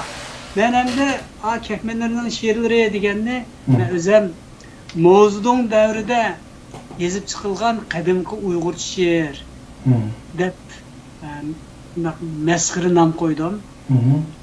Ayliqdek muzeyning ichiga qo'yib qo'ygan Ming'oydan ko'chirib sizdoq degan rasmlarni Deng Xiaoping davrida chizilgan Ming'oy rasmlari deb amanda masxara ismini qo'ydim. Shunday deb qaradim. Amaliyot shundoq, Xitoylar shunday qildi. Endi bular shunday qilmasa jon boqolmaydi. Qisqasi boshqa gap ketmaydi. 1949-yili qurilgan Xitoy Xalq Cumhuriyeti Şinjan ezelden bizning ziminimiz. Muşunda diyalaydi emasmi, numus qilmay, og'zidan chiqadi muşunda gap. Sen o'zing quruldi 60 yil bo'lsa, necha ming yildan burunqisi shu vaqtda men bordim desa qanday bo'ldi? Shu. Bende buni Bulgar yerda birini deyilmaydi, yerda nashriyat shuning, radio shuning, televiziya shuning, hukumat shuning, bizning chiqqanlar qalcha qanday qilamiz? Amal yo'q, u yerda bizning gapimiz o'tmaydi. Bizdan g'alchi chiqmagan yillarmi bo'lgan? Bundan keyinmi shundaqlar chiqdi. Shu jim yurgan odamlarning ichida g'alchi emaslarmi bor? Gap qilmaydi. Endi buni endi shunchalik deb qo'ysak, oxir bu shunday narsalarni, yakunlarni og'dirib yetib, bir yangi bir narsalar chiqqandan keyin nima bo'ldi desa, eng oxirida menga taz cho'ng badnomdan birini chaplab, bor voqeasini paydo qilgan deb meni yo'qotib etmoqchi bo'ldi. Ben barınğı bağmıgan, barlıklardan birisini tanımayman. Şunda bir vaka uyuşturuşunu hatta oylap mı bakmagan. Ben fakat yerin çıkan nersinin qaysi rast, qaysi yalgan şunu deyişkila turga adamdım. Bana şunda attı. En ahırda yine özünün milli gururu var, rehberler varken ular imza koyup beni çıkırıp etti. Ben hazır kıslık hayat, ben özüm bilgilerimni dedim. Da'vatiman yana tadqiqotni davomlashtirman. Shu endi mening sizga gapirdim. Rahmat Qurbon aka, endi bizning oramizda bundaq arxeologiya jihati bilim bor, ham ko'pni biladigan odamlar mening biladigan faqat siz. Shunga sizningki masalan bilganlaringizni xalqimizga to'liq yezib qoldirishingiz menimcha bek muhim. Avay mo'nach qatan deb o'tdingiz, bir qancha maqolalarni yozayotganingizni, ham ba'zi kitoblarni nashr qilishni o'ylayotganingizni. Shunga mening ko'pchilikka vakolatan deydiganim, bizning orzuyimiz hamda bilganlaringizni hammani degidek yezib qoldirsangiz yaxshi bo'ladi. Bu jihatda mening so'ramoqchi bo'lganim Qurbon aka, bundan keyingi planlaringiz to'g'risida hamda xalqimizga shu arxeologiya jihatda qandayroq bir ishlarni qilib berish planınız bağlılığını kısaca bir dep beremsiz? Bo'ldi. Hele siz Xitoy bizning degini to'g'riliq, bular har nima deyishdan yanmaydiganligini aytdingiz, bu rost endi. Xitoyning tarixchilari, Xitoyning arxeologlari, yolg'onchilari Rast so'zlaydiganlari gap qilmaydi. Gap qilganlarda gap bor. Ular asan shu ba'zi narsalarni rostni deb qo'yishdan andish qiladi. Ammo bu yolg'onchilari qanday desangiz, ular har nimani deyalaydi. Masalan, Abdumir rayonlik muzeyda bir muavin muzey boshlig'i bo'lgan. İsmi Li, familiyasi Li. Bu men barsam şu muavin başlıkken, o şu muzeyi kurulgan vaqtda Şiyandan akeptiken. O nimiz kıldığı adam kendisi o Şiyan'da şu muzey Şiyan Beylin muzeyinin yanında tam uyuduğan adam eken. Evlat tam uyuduğan naat usta tam çeken. Bana moşu adamni Abdum rayonlik muzeyga yo'tkab aketgan, muavin boshliqgan. Shu nemida muzeyda saqlanayotgan bir muncha tamg'ular bor. Bir muncha emas, bir necha. Bu qanday tamg'u desangiz, Han sulolasiga taslim bo'lgan changlarning boshlig'i deydigan Xitoycha xitva bir mis tamg'u. Buni endi aş Xan sulalisi davrida mushadagi millatlar aş Xan sulalisiga taslim bo'lgan. Haqiqatga qaytganlarning boshlig'i degan tamg'u. Mana mush tamg'u azaldan Xan sulalisi davrida bizning vatanimizga tava ekanligining isboti deb yozadi bular. Shuna deydi. Endi yeni bir tamg'u var. Onun ismi Sıxafu. Dallık ziraat iskilati degan gap endi. Açlık iskilati degan gap. Aynı açlık iskilati degan bir tamg'u var. Bu tamg'u nima ekan desa, shu Tarım vodisidagi bütün açlıkni shu iskilati saqlanadi ekan. Shu iskilatning tamg'usini tutadigan adamning tamg'usi ekan. Uning xiti Xitoycha. Bu mu mistamg'u? Mushundaq azaldan deganga pok to'sitayotgan ashuna tamg'udan bir nechasi bor. Mush tamg'uning hammasini lipamillik adam o'zi tepkagan. Boshqa adam tamg'u topmagan. Muzeyda hech qanday bir yerga berib tamg'u tepkagan adam yo'q. Ash o'zi topgan tamg'uni. O'zi patpatli chiqib ketadigan bir yerga. Berib bir tamg'u tepkildikan. Yoki qari tamg'u yoki unda tamg'u yoki tosh tamg'u ashuna tamg'ular bor. Bu shu faqat bir adam topgan tamg'u. Uningga olami ancha bak ishonmaydi-ku, ammo gap qilmaydi. Endi men biladigan, men anglagan sirlardan yana qo'shim chiqib deb qo'ydiganim shu. Endi siz bundan keyingi sorgan so'rolingiz, bundan keyin shu o'z kasbingiz bo'yicha xalqimizga qanday ishlarni qilib berishni o'ylayapsiz deb savol qo'ydingiz. Bu chin savol endi.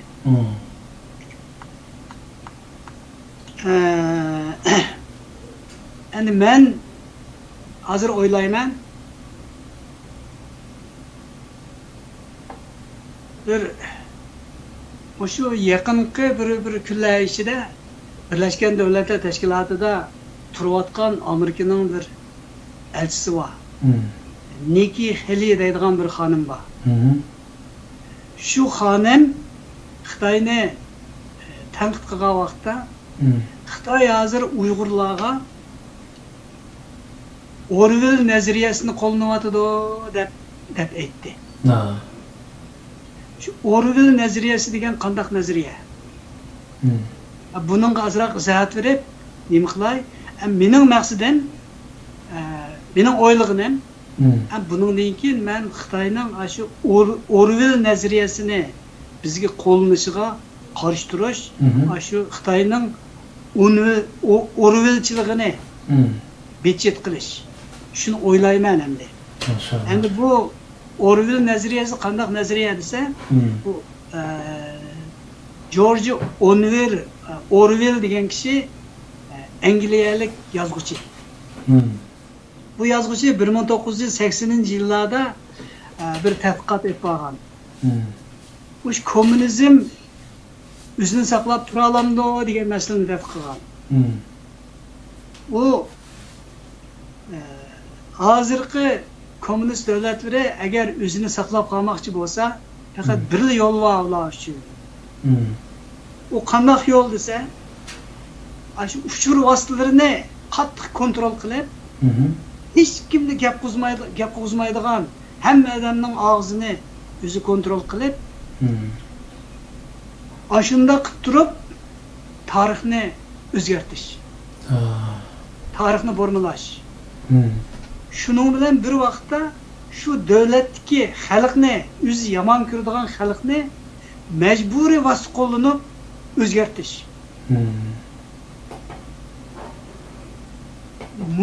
Mushunda qilmay turib, ular o'zining hokimiyatini saqlab qololmaydi, kommunistlar degan bir tadqiqotgan.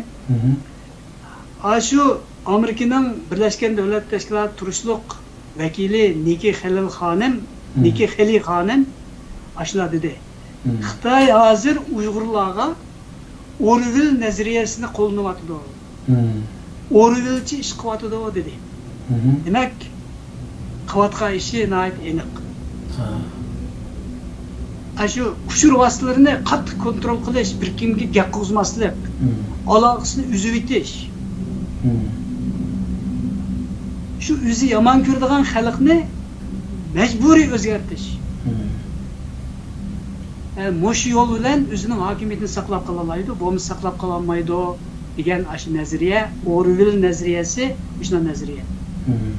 Endi Xitoy hozir bu nazariyani boshlagan, shunday qilishga boshladi. Şunu lager kurdu, halkımızı aslında adır yalgancı, namussuz Uygur reisler nemi deydi o dese, bu bir rahat ya, bu gidip armalıdığan, okuyduğan, bilim aldığan ya. Muşundak mı namussuz adamlar bizden çıktı. Endi muşunda adamlar var, muşundak ahvalası da biz qanday qilishimiz kerak? Şu Orwell nazariyasini bitchit qildigan, şunun qarshi turadigan ish qilishimiz kerak. Men shu yo'lda men shuni qalayman. Qanday yo'l bilan bo'ladi desiniz, arxeologiya bilan. U mandaq desa, mana paket mavo deb, shu asar atiqini ko'tarib chiqib, shuni ko'ziga o'stib, shuni ko'ziga tiqib turib rad qildigan. Mo'shu ishni hamda Alloh taolo ömrümni qanchalik bersa, shuningchilik men bu ishni davomlashtirman. Eminim sizning savolingizni bildigan javobim shu. Rahmat, Qurbanka, nihoyat yaxshi o'ylabsiz bu ishni, chunki o Hali Halimninki o degan gapini o'qidik bizmi, haqiqatan ayni vaqtda bu Marx, Leninlar Xitoyga bir hozirgi tuzumining nazariyasini asos sepagandek, hozir mana yana bir nazariya G'arbdan kelibdi, Xitoylar uni qo'llanib o'tibdi. Deymizmi, shu odamning deganlarini, shu nazariyani qo'llanib hozir butun bir millatni o'zgartirib o'tish yoki yo'q qilib o'tish. Mushu yo'lni tutadilar, ammo siz degandek, shu amaliy isbotlar orqali, nazariya orqali buningga qarshi ish qilma dedingiz, nihoyat savobli bir ishga tutishibsiz, Qurbanka. Inshaalloh ishlaringiz o'ngishli bo'lsin.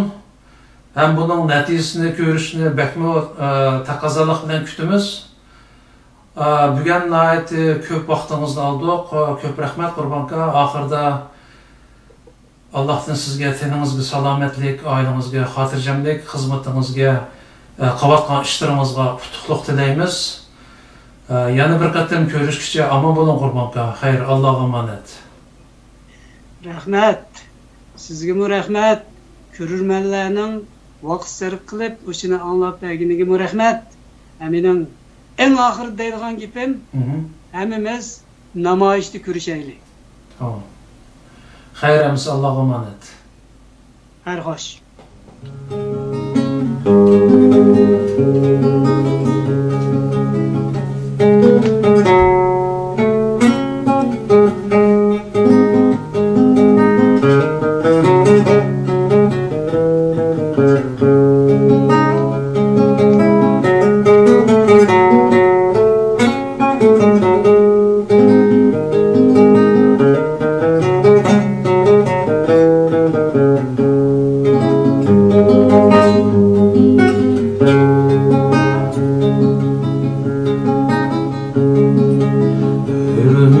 Ülkeden ayrıldım, İstanbul'dan ayrıldım. Ürümçiden ayrıldım, İstanbul'dan ayrıldım. Ördük izdeş yolida, söygen yurttan ayrıldım. Hakikat izdeş yolida, ana yurttan ayrıldım.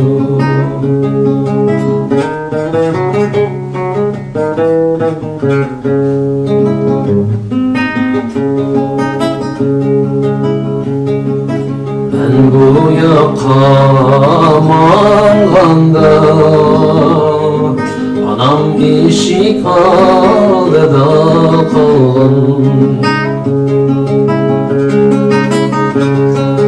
ben bu yaka manganda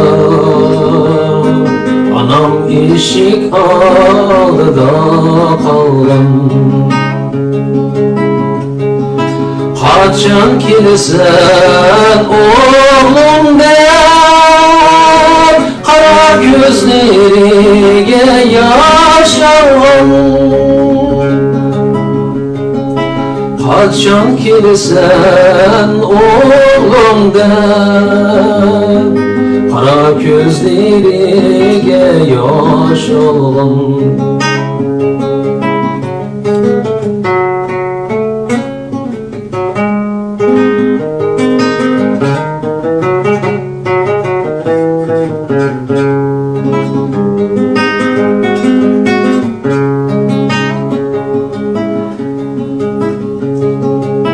Anam beni tuqqanda Ah yügekке yügegim Anam beni tuqqanda Ah yügekке yügegim Ömrü uzun hem Bəxti olsun ətinin Ömrü uzun hem Bəxti olsun ətinin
Zürbetendim